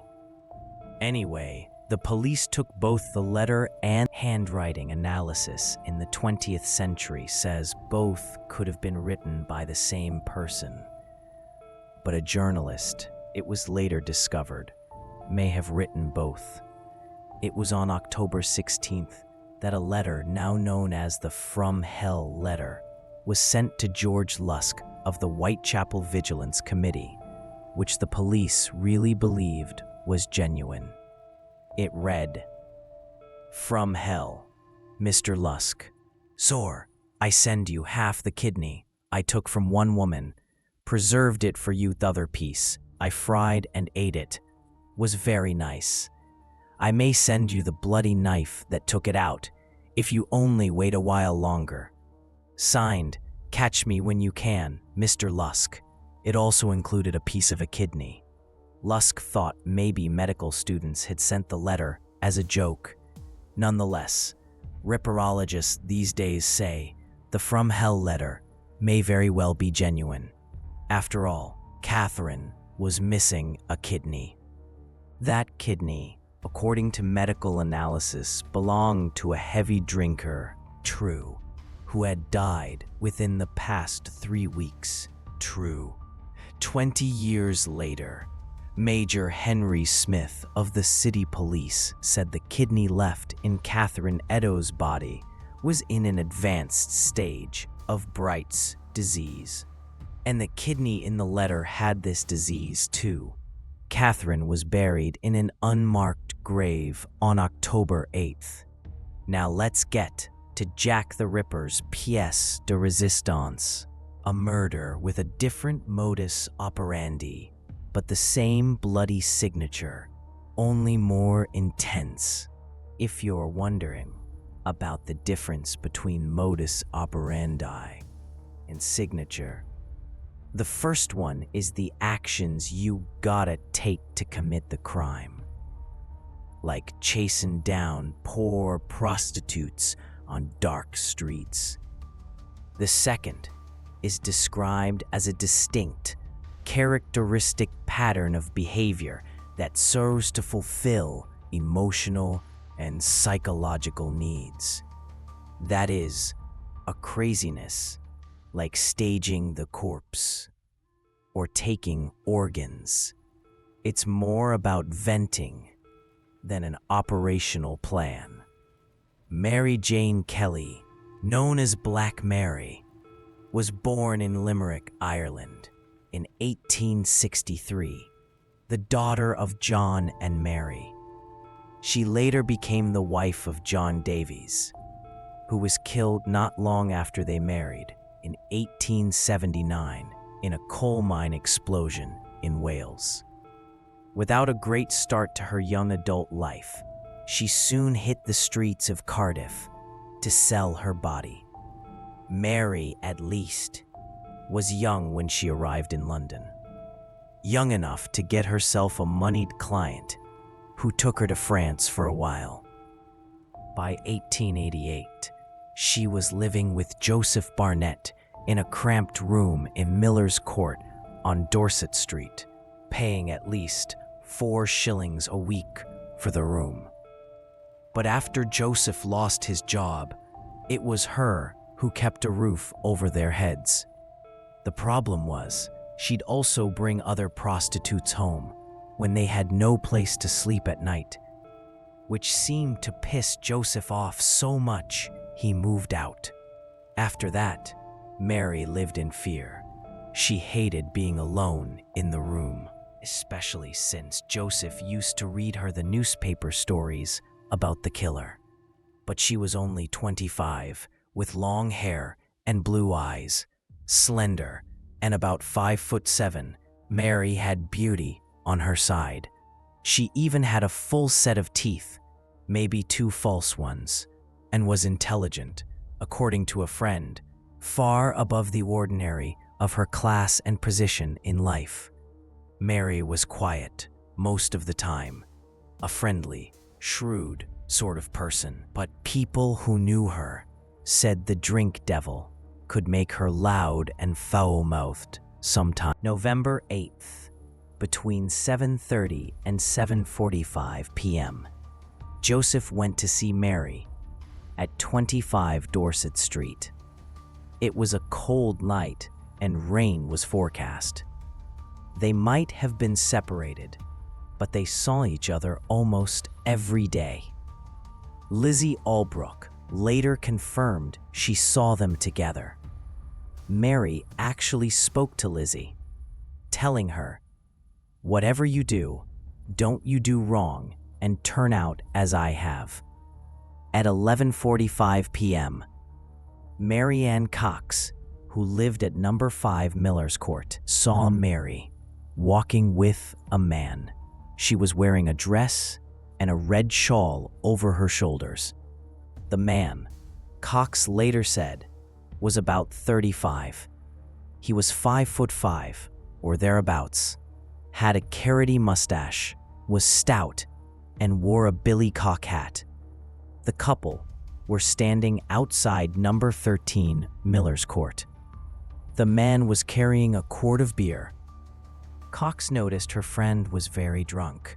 They said goodnight to each other, and afterwards, she heard Mary singing the words to A Violet from Mother's Grave. Quote, "When I was a boy." The song's about someone losing their family and their happy bygone days.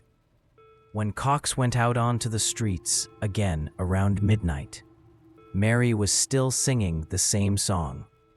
At 12:30 a.m., now the 9th, a flower seller named Catherine Pickett, who lived nearby, was getting annoyed by Mary's loud singing. The sound was reaching the neighbor's house, probably made worse because Joseph had once broken the window, and instead of replacing the glass, he and Mary had just thrown a coat over the hole. Catherine told her husband she was going to tell the woman to stop singing, to which he replied, "Let the poor woman alone."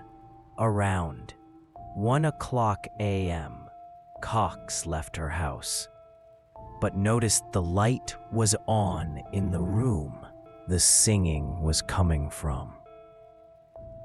Around the same time, the prostitute, Elizabeth Prater, was waiting for her partner outside Miller's Court. She then, on Flower and Dean Street, he saw Mary, who begged him, "Mr. Hutchinson, can you lend me 6pence?" "I can't," he replied. "I've spent all my money going to Romford." She then said, I must go and find some money. She walked towards Thrall Street. Soon she met a man, and according to George, Mary said, "All right," to which the man replied, "You will be all right for what I have told you."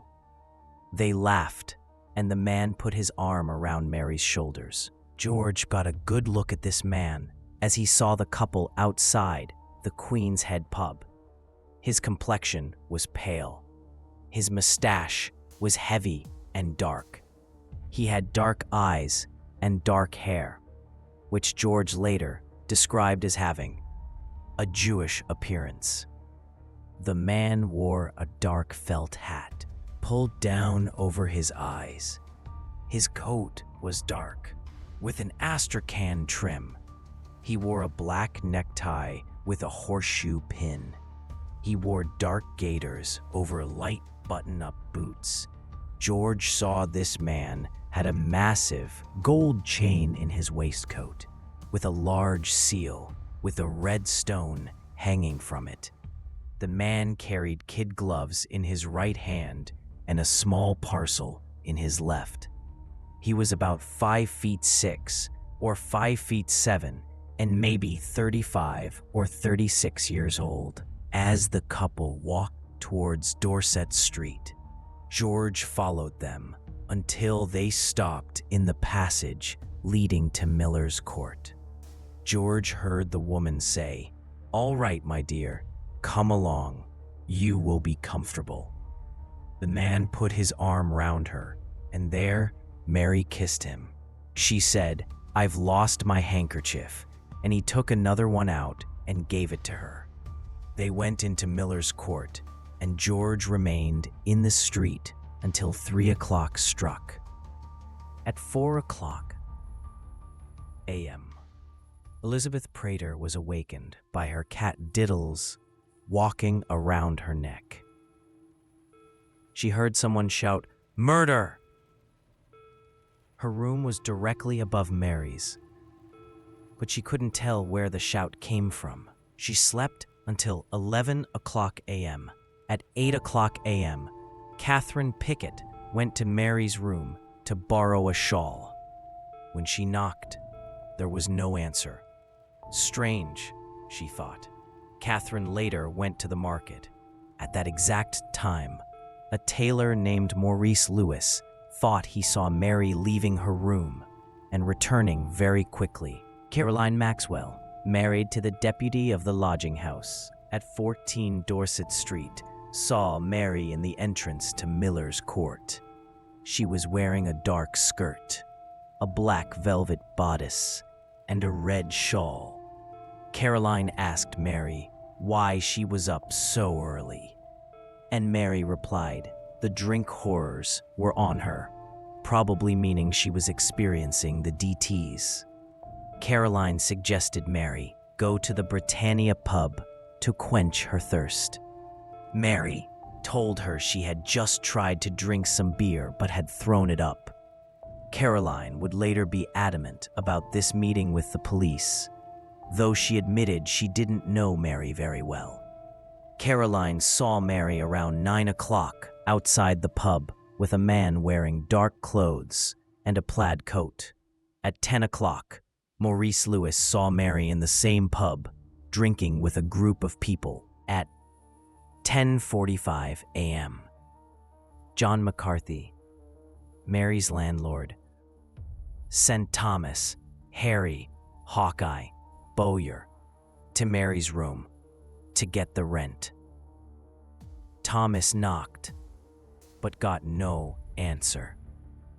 He then saw the broken window, so he put his arm through it and moved the coat and curtains aside. That's when he saw her. The Times newspaper later said this murder resembled the work of the devil. Thomas ran to find a policeman. He went to the Commercial Street Police Station and told Inspector Walter Beck and the constables about the most horrific thing he had just seen. Beck went to see for himself, and there sent a telegram to Scotland Yard asking for help. Beck had never seen anything like it. Neither had Dr. Phillips, who arrived at Miller's Court at 11:15 a.m. Inspector Aberline arrived a little later at 1:30 p.m.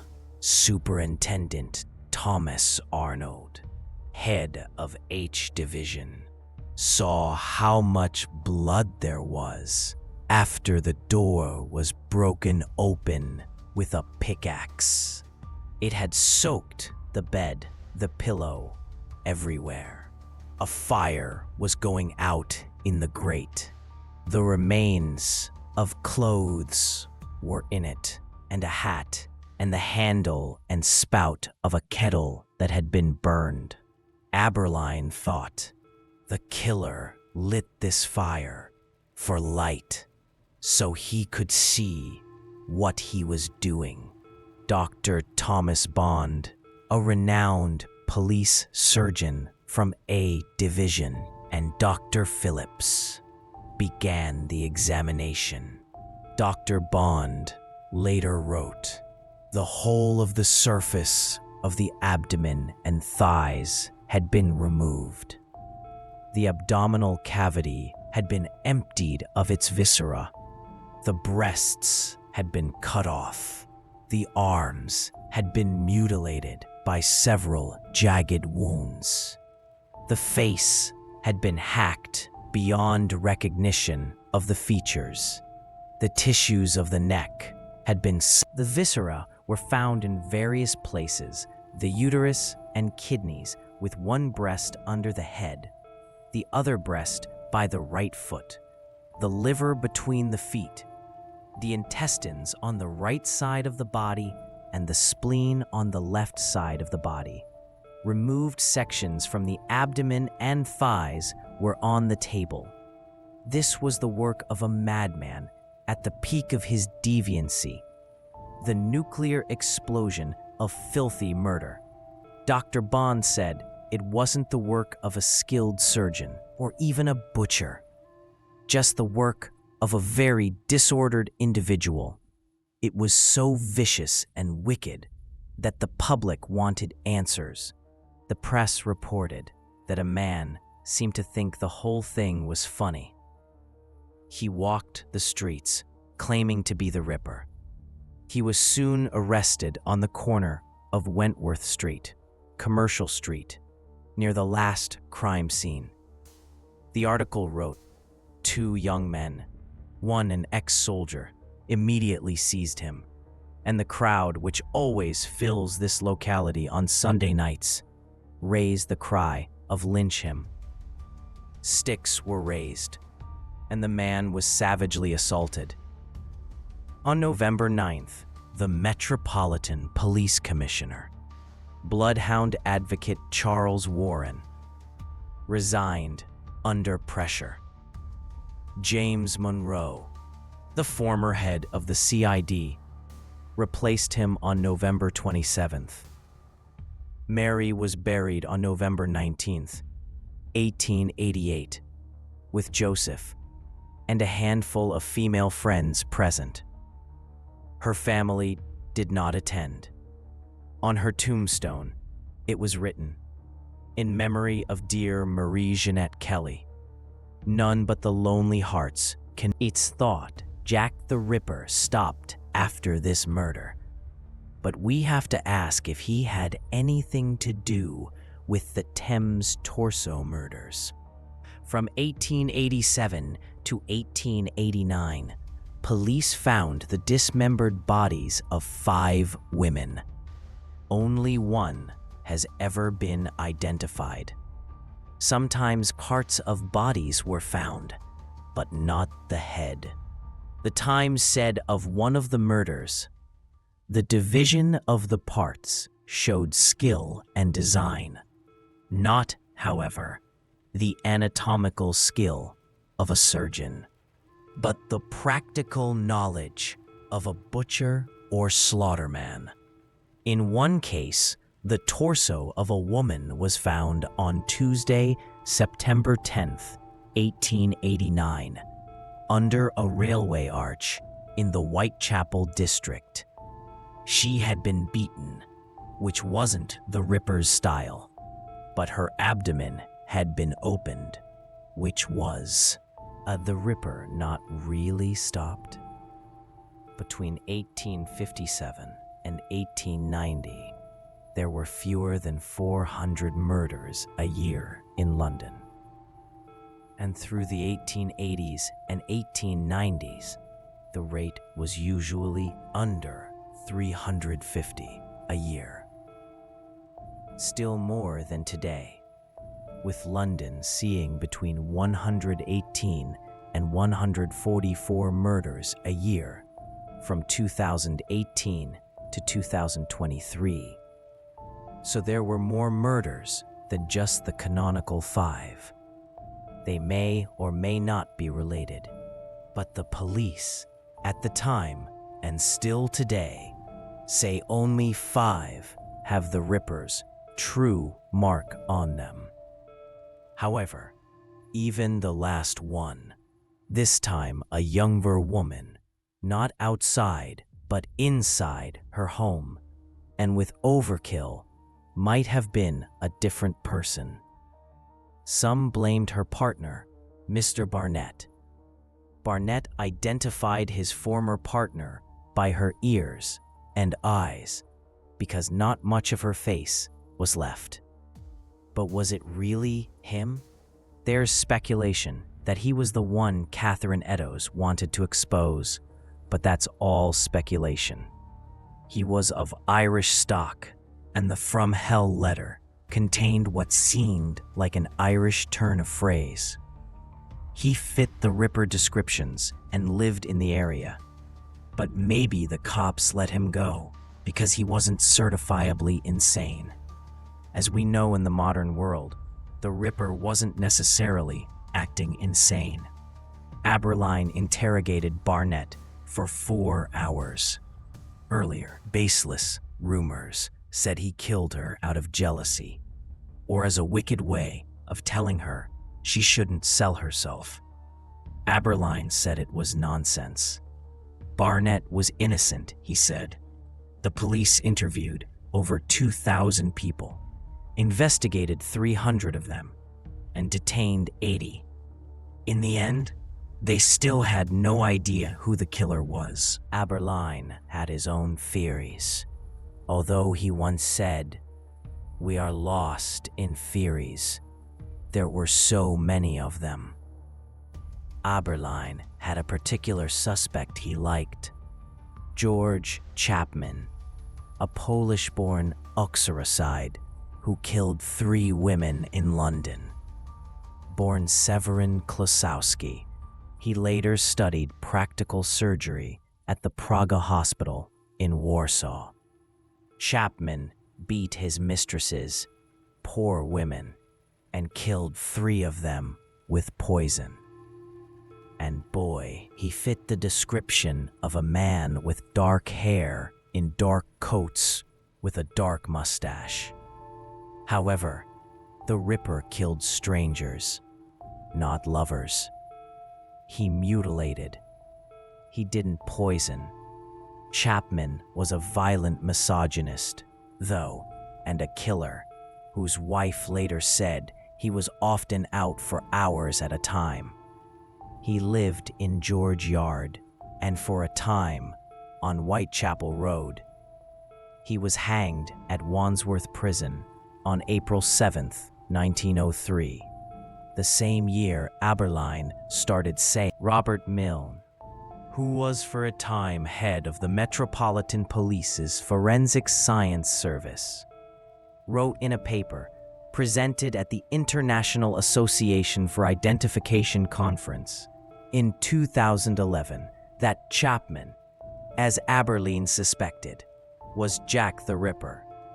We won't go into all the many suspects, but here's a summary. Was it Montague John Druitt, the Oxford-educated man? His family thought it was.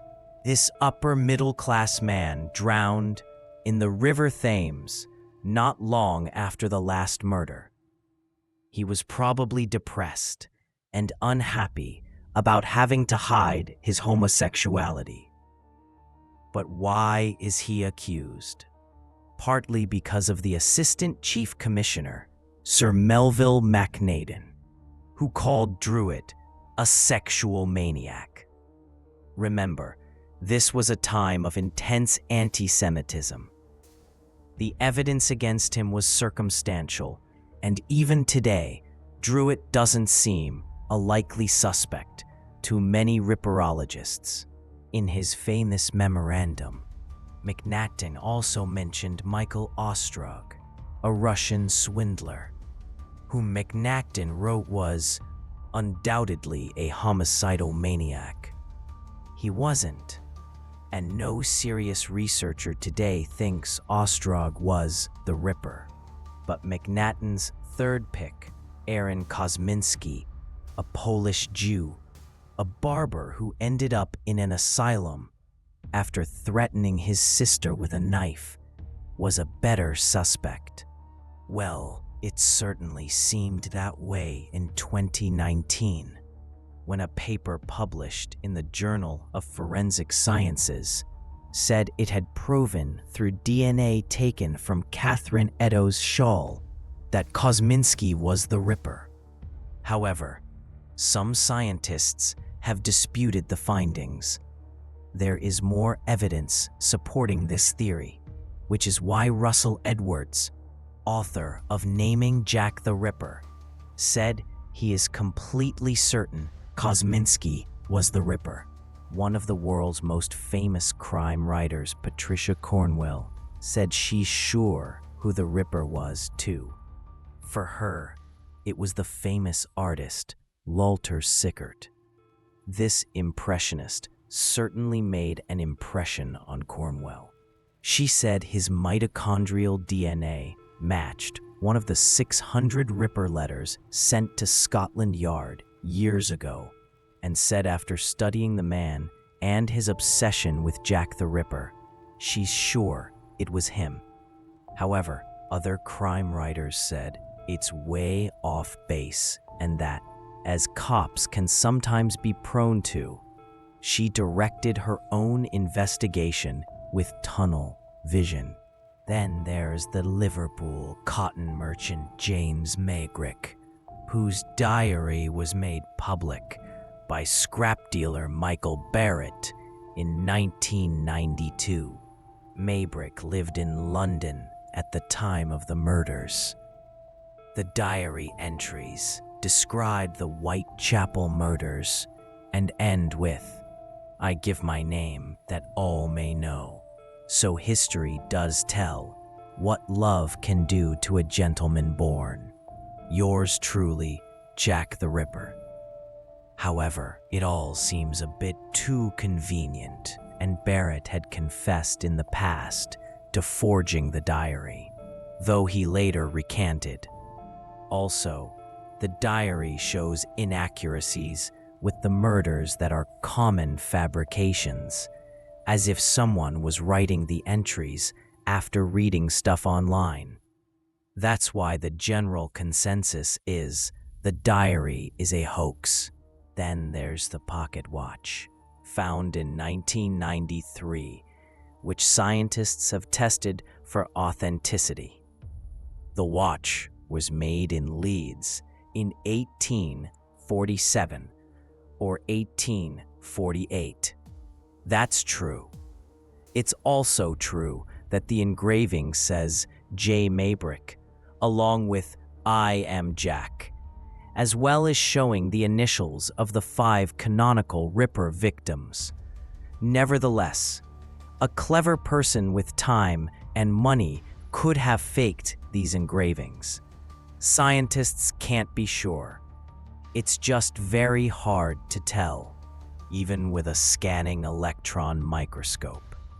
In terms of proof beyond a reasonable doubt, there isn't a jury in the whole world that would convict any of the suspects proposed by so-called experts.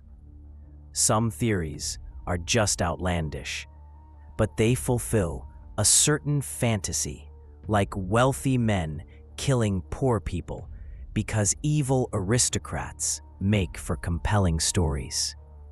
Was the Ripper Prince Albert Victor, as some said? The prince wasn't even in London for most of the murders. But for John Barnardo, the wealthy philanthropist we mentioned who founded the charity for destitute children, he makes a good story too. But there's no real evidence against him as the killer. The Barnardo's charity probably doesn't like him being linked to the Ripper murders, though his only link is that he had seen one of the victims before her death. The American Francis Tumblety is another suspect, a man once arrested for involvement in the assassination of Abraham Lincoln. An open misogynist and hater of prostitutes who was staying at a lodging house in Whitechapel at the time of the murders. He used to keep women's uteruses in jars and show them to his friends, people who knew him as a doctor who had medicines that cured everything. Yeah, he was a quack doctor, a kind of American psychopath who had trouble with the law in both Britain and the US. One of his friends later said, "From my knowledge of him, I should not be at all surprised to find that he was Jack the Ripper." He was a con man, probably with psychopathic tendencies, and Whitechapel police were looking at him as a Ripper suspect, though they may or may not have tried to extradite him. It doesn't seem so, and anyway, the New York City police, who admitted they had him under surveillance, said there is no evidence of his connection with the Whitechapel murders, and the offense for which he is under bond in London is not an extraditable one. His offense in London was gross indecency, having sex with another man, which was illegal. But for being the Ripper, wasn't he, at 5'10", too tall? Didn't witnesses say anything about a big, weird mustache? He was suspicious, but not that suspicious. ... The fact of the matter is, there's no solid case against any suspect. Maybe the Ripper crimes weren't committed by one man, but by several. Regardless, hopefully we've shown you today that the other interesting part of the story was the state of Victorian London for the poor. Now that was criminal. And there in those dark streets, among those filthy alleys, under that black fog, Jack the Ripper hunted, and he was never caught. Maybe he was your neighbor. Maybe your kid's father. Maybe the same man you said hello to every morning. Because that's what serial killers are like. They look normal.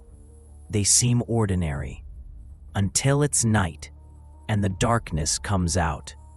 And the darkness is always hungry. But wait. You might be thinking right now, well then why did they never catch him? Good question. A very good one. Because look, the London police, that police force that considered itself the police of the world, that worked for the British Empire, couldn't catch one guy. One guy who was killing women in the street.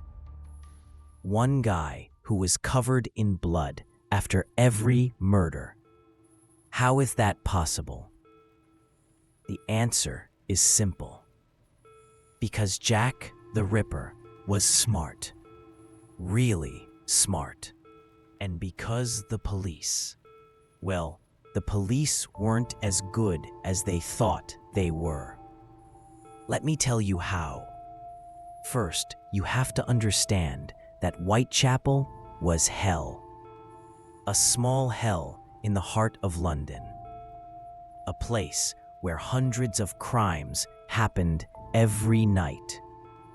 Theft, assault, murder, rape, everything. And the police. There were only 500 police officers for 176,000 people. That's now, imagine it. You're a policeman. You're walking your beat at night. It's dark. There's thick fog. You can't see well. And suddenly, you hear someone screaming. You run there. You see a woman lying on the ground, dead. Her throat is cut. Her stomach is slashed open. What do you do? Well, first, you go for help. You go looking for more police. You go for a doctor. And by the time they arrive, several minutes have passed. 5 minutes, 10 minutes, maybe more. And in those few minutes, the killer escapes. He disappears into the darkness, into the fog, into those very alleys you can't see into. Police would find a witness. They'd ask, "What did you see?" The witness would say, "I saw a man. He had a dark mustache.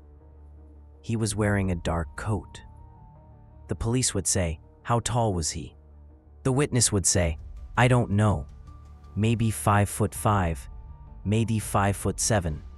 "I don't know." The police would say, "What time was it?" The witness would say, "I don't know. Maybe 11, maybe midnight. I don't know." See, the witnesses didn't know anything precisely. Because they were drunk, because it was dark, because they were scared. And then there was another problem. The problem was that the police didn't know what to look for. You see, back then, nobody knew what a serial killer was. It was a new concept. People thought all killers were insane. They thought they all belonged in an asylum. They thought a serial killer must be a weird-looking guy. Someone with long hair, wearing dirty clothes. But Jack the Ripper wasn't like that. He was normal, ordinary, well-dressed, polite. And that's precisely why nobody suspected him. And this allowed him to escape.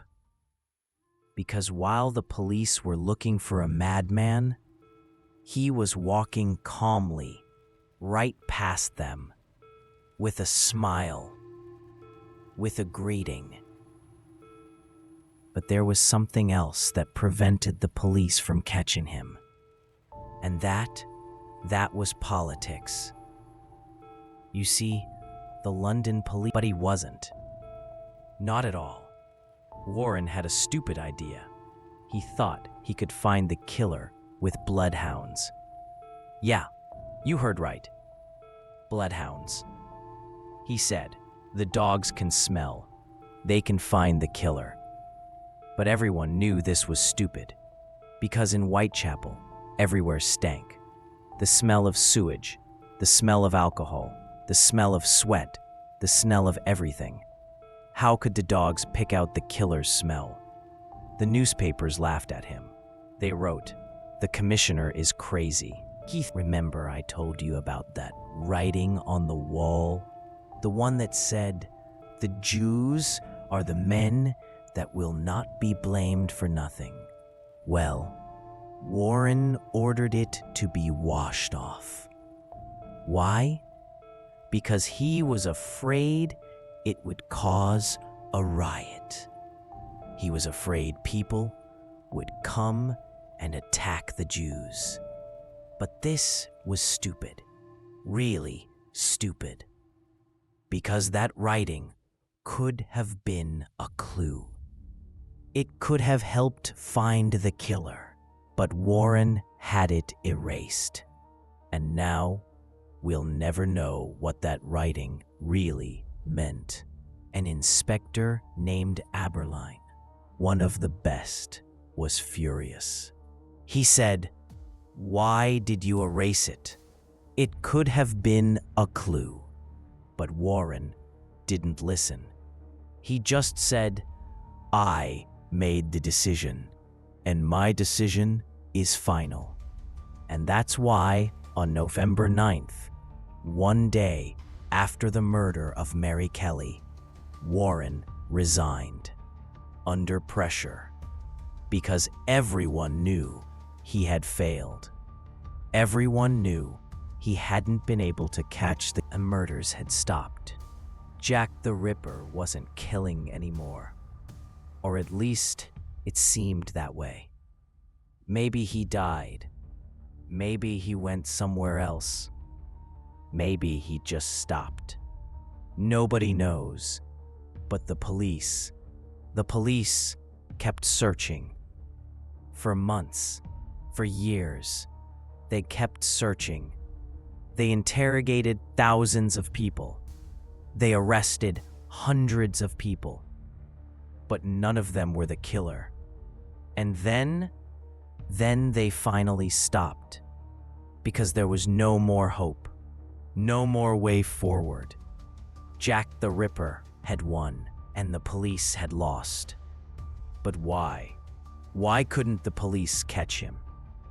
Let me summarize it for you. 1. Whitechapel was too crowded. Too much crime. The police couldn't be everywhere. 2. The witnesses were too unreliable. Everyone was drunk. Everyone was scared. 3. The police didn't know what to look for. They thought the killer had to be insane, but he wasn't. 4. The police leadership was bad. Warren made stupid decisions. 5. Jack the Ripper was smart. Really smart. He knew how to stay hidden. And 6. Jack the Ripper was lucky. Very lucky. Every time he was close to being caught, something happened that saved him. Maybe a policeman arrived 1 second too late. Maybe a witness said the wrong thing. Maybe it was just luck. But whatever it was, it worked. Because Jack the Ripper was never caught. And that was the greatest failure of the London police. A failure that will never be forgotten. Because when a serial killer remains free, when a serial killer escapes, it sends a message to all the other killers. The message is, you can get away. You can kill and get away, and nobody will catch you. And that is the most dangerous message of all. But wait, let's assume the police had succeeded. Let's assume that one night after one of the murders, a policeman saw a man covered in blood. A man fleeing the crime scene. Let's assume that policeman shouted, "Stop," and the man stopped and was arrested. What would have happened? Well, let me tell you. Let me take you to that interrogation room. That small, dark room in the Commercial Street police station. It's 3 a.m. Inspector Aberline and Detective Halls enter the room. There's a gas lamp on the table. It gives off a dim light. A man is sitting on the chair. About 35 years old. Medium height. Dark mustache. Wearing a dark coat. But his coat is covered in blood. His hands are also covered in blood. Aberline sits down opposite him, looks at him. A few seconds of silence. Just the sound of the clock ticking. Then Aberline says, "What's your name?" The man looks at him, smiles, a cold smile, and says, It doesn't matter what my name is.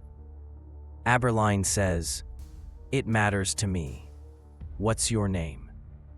The man says, "You can call me Jack. Everyone calls me that." Aberline takes a deep breath. He knows. He knows this is him. This is Jack the Ripper. He says, "Jack, all right then. Let me ask you, Jack, whose blood is that on your hands?" Jack looks at his hands, as if he's just noticed. Says, "Oh, that's from a woman." Aberline says, "Which woman?" Jack says, "One I just killed." Silence. Aberline and Halls look at each other. They can't believe it. This man is confessing. Just like that, without any pressure. Aberline says, "Why did you kill her?" Jack thinks, then says, "Because I wanted to. Because I enjoyed it." Aberline says, "You enjoyed it? What do you mean you enjoyed it?" Jack says, "I mean, when I pushed the knife into her throat, I felt something.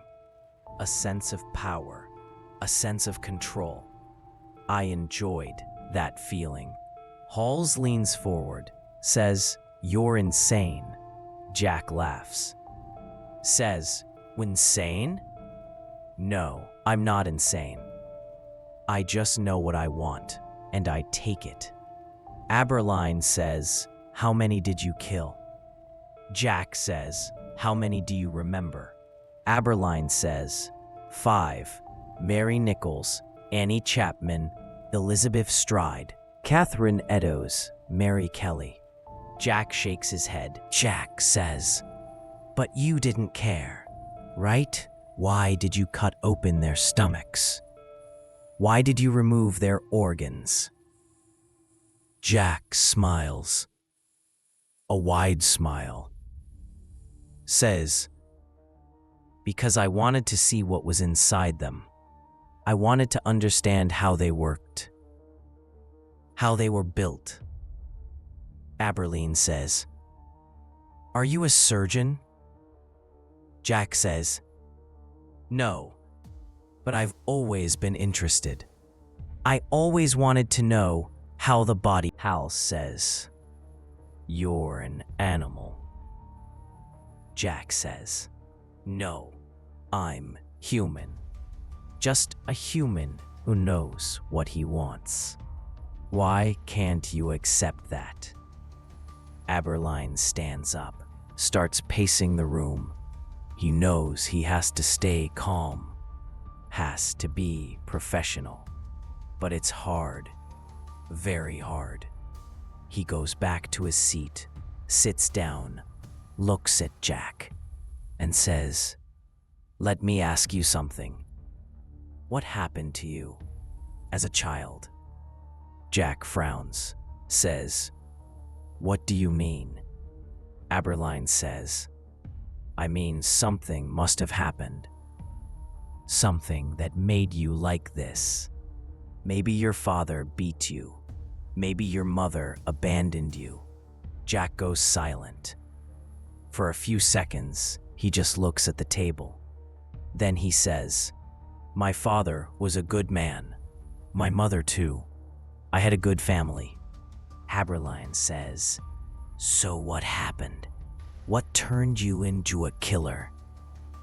Jack lifts his head, looks at Aberline, and says, "Nothing. Nothing happened. I was always like this. I just grew up and realized what I am." Aberline says, "And what are you?" Jack says, "A hunter. A hunter who hunts." Hall says, "A hunter? You're a murderer. The difference is hunters kill animals. You kill people." Jack says, "They weren't people. They were things. Things that were used and thrown away. I just did what everyone wanted to do. I cleaned them up. Aberline slams his fist on the table, says, "Enough. They were human beings, women who had lives." Jack says calmly, "But they had bad lives, lives full of pain and poverty. I helped them. I gave them freedom." Aberline can't believe it. This man really thinks he did a good thing. He really thinks he helped those women. He says, "You're insane. Truly insane." Jack says, "No, I'm the most logical person in the world. You just can't see it." Aberline takes a deep breath. He knows this interrogation is going nowhere. This man has no remorse, no sense of guilt. He says, "All right then, let me ask another question. Why did you stop? Why didn't you kill after Mary Kelly?" Jack thinks, then says, "Because it wasn't necessary anymore. I had done what I wanted to do. I showed everyone that I could. I showed them I have power." Aberline says, "Power? What power? The power to kill defenseless women?" Jack says, "The power to have control. The power to decide who lives and who dies. That's the ultimate power." Hal says, "You're a psychopath." Jack says, "No, I'm a realist. I know how the world works. The strong survive, the weak die. It's simple." Aberline stands up. He knows that's enough. He knows this interrogation is over. He says, "Do you know what's going to happen to you?" Jack says, "Yes, I know. You'll take me to court. Then you'll take me somewhere and break my neck." Aberline says, "And you're not scared?" Jack smiles, says, "No. Why should I be scared? I did what I wanted to do. I lived my life the way I wanted. What more can you ask for?" Aberline shakes his head, goes to the door, puts his hand on the doorknob, then turns back, looks at Jack. He says, "One more thing. Why did you call yourself Jack the Ripper?" Jack laughs, says, "Because it was fitting. Because that's what I did. I ripped, I tore, and everyone knew my name. Everyone was afraid of me." Aberline says, "And that made you happy? That everyone was afraid of you?" Jack says, "Yes, it made me happy. Because fear is a powerful thing. When people are afraid of you, you have power over them." Aberline says, "But now that power is gone. Now you're just a prisoner, someone who will die soon." Jack says, "Maybe, but my name will remain.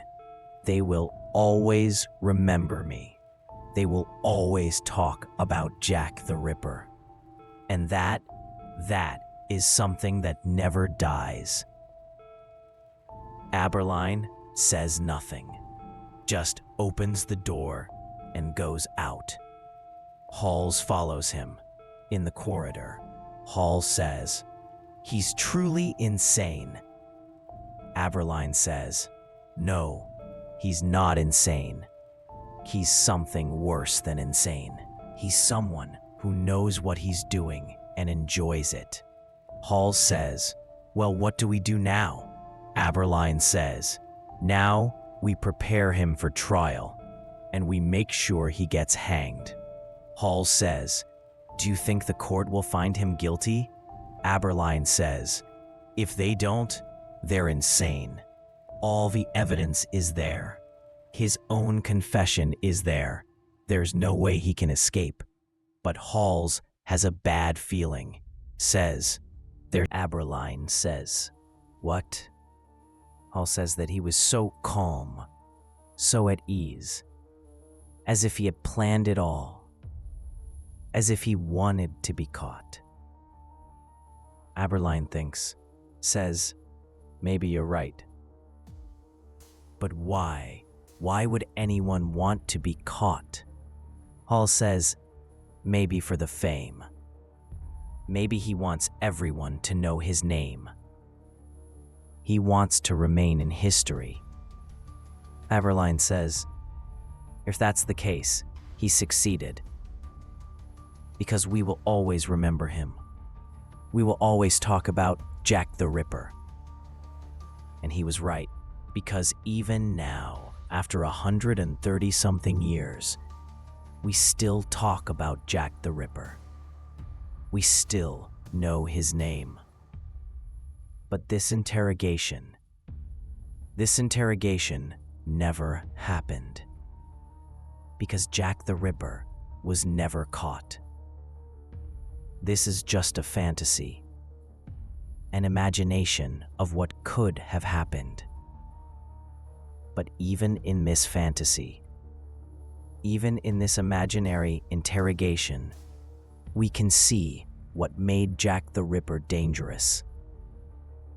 Not his madness, not his violence, but his logic, his sick logic.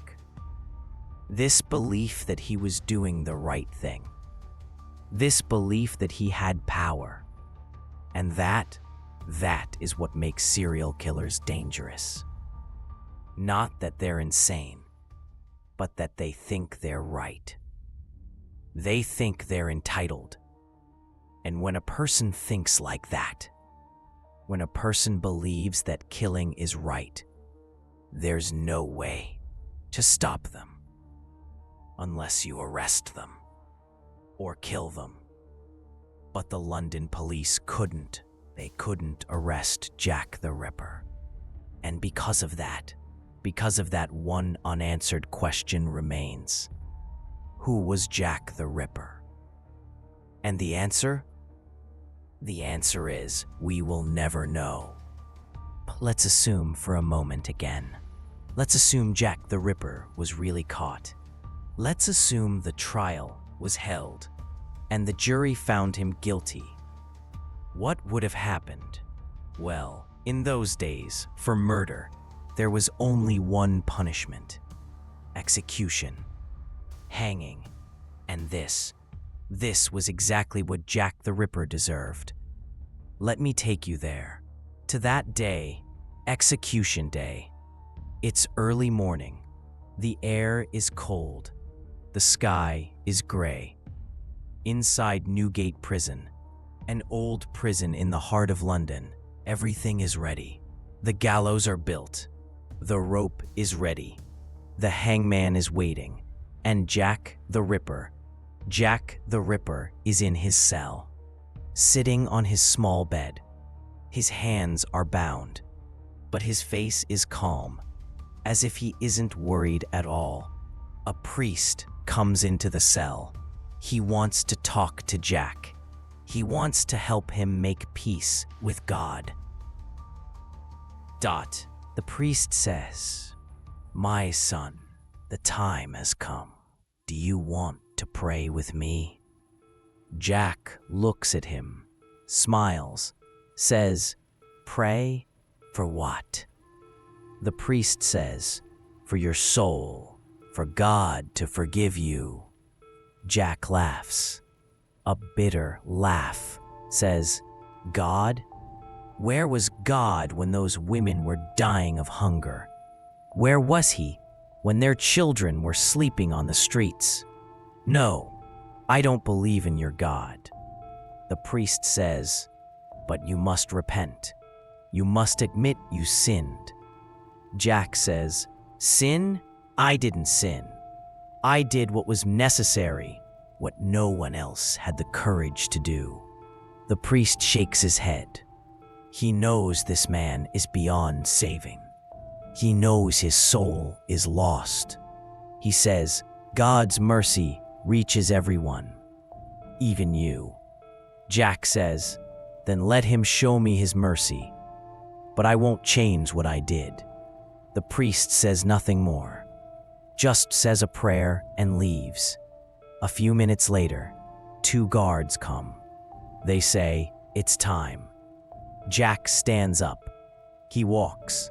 His hands are still bound, but his head is high. They walk through the prison corridors. Stone walls, dark and cold. The sound of their footsteps echoes.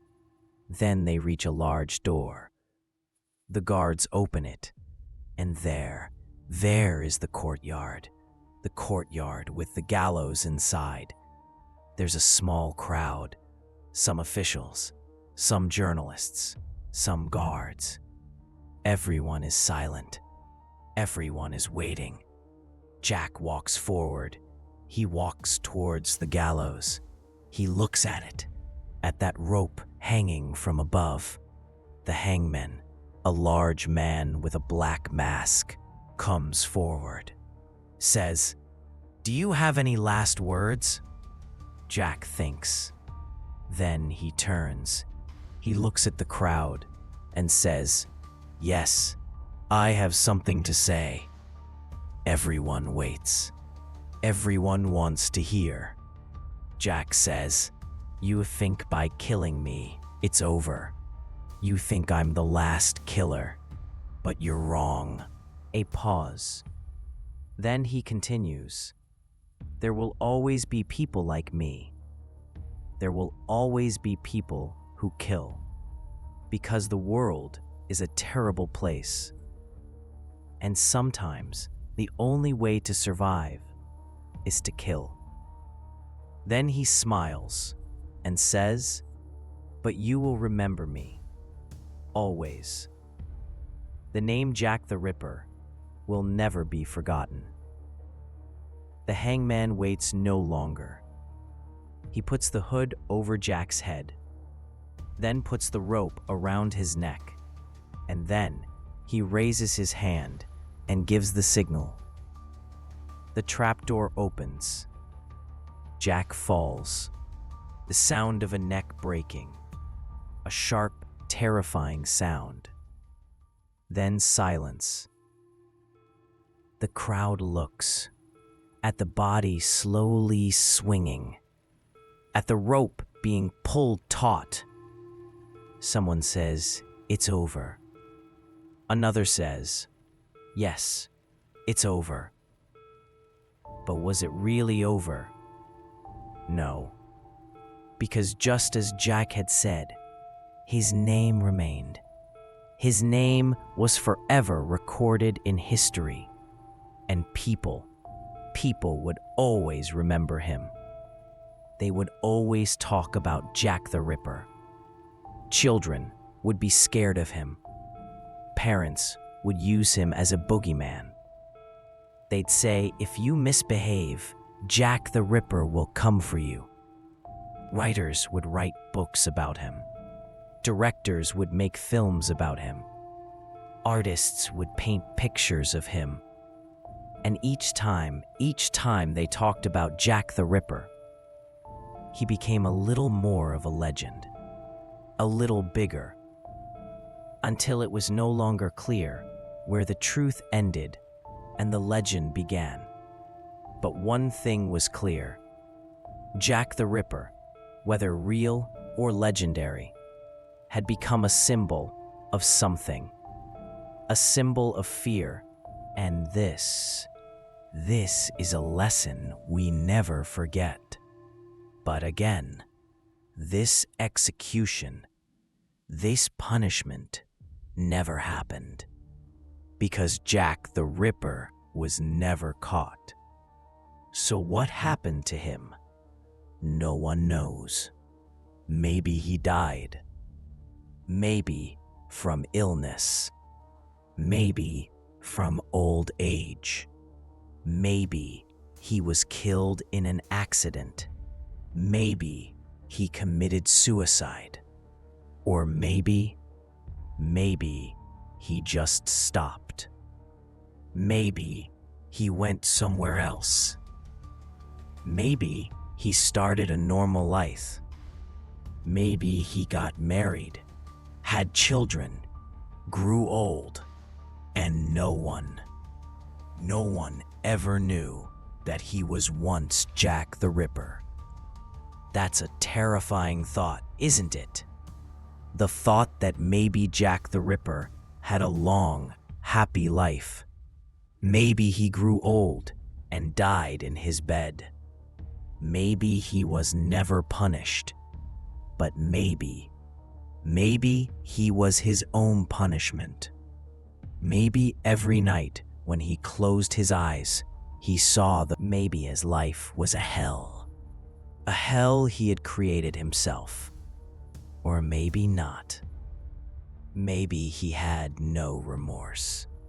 Maybe he felt no guilt. Maybe he slept soundly. Maybe he smiled.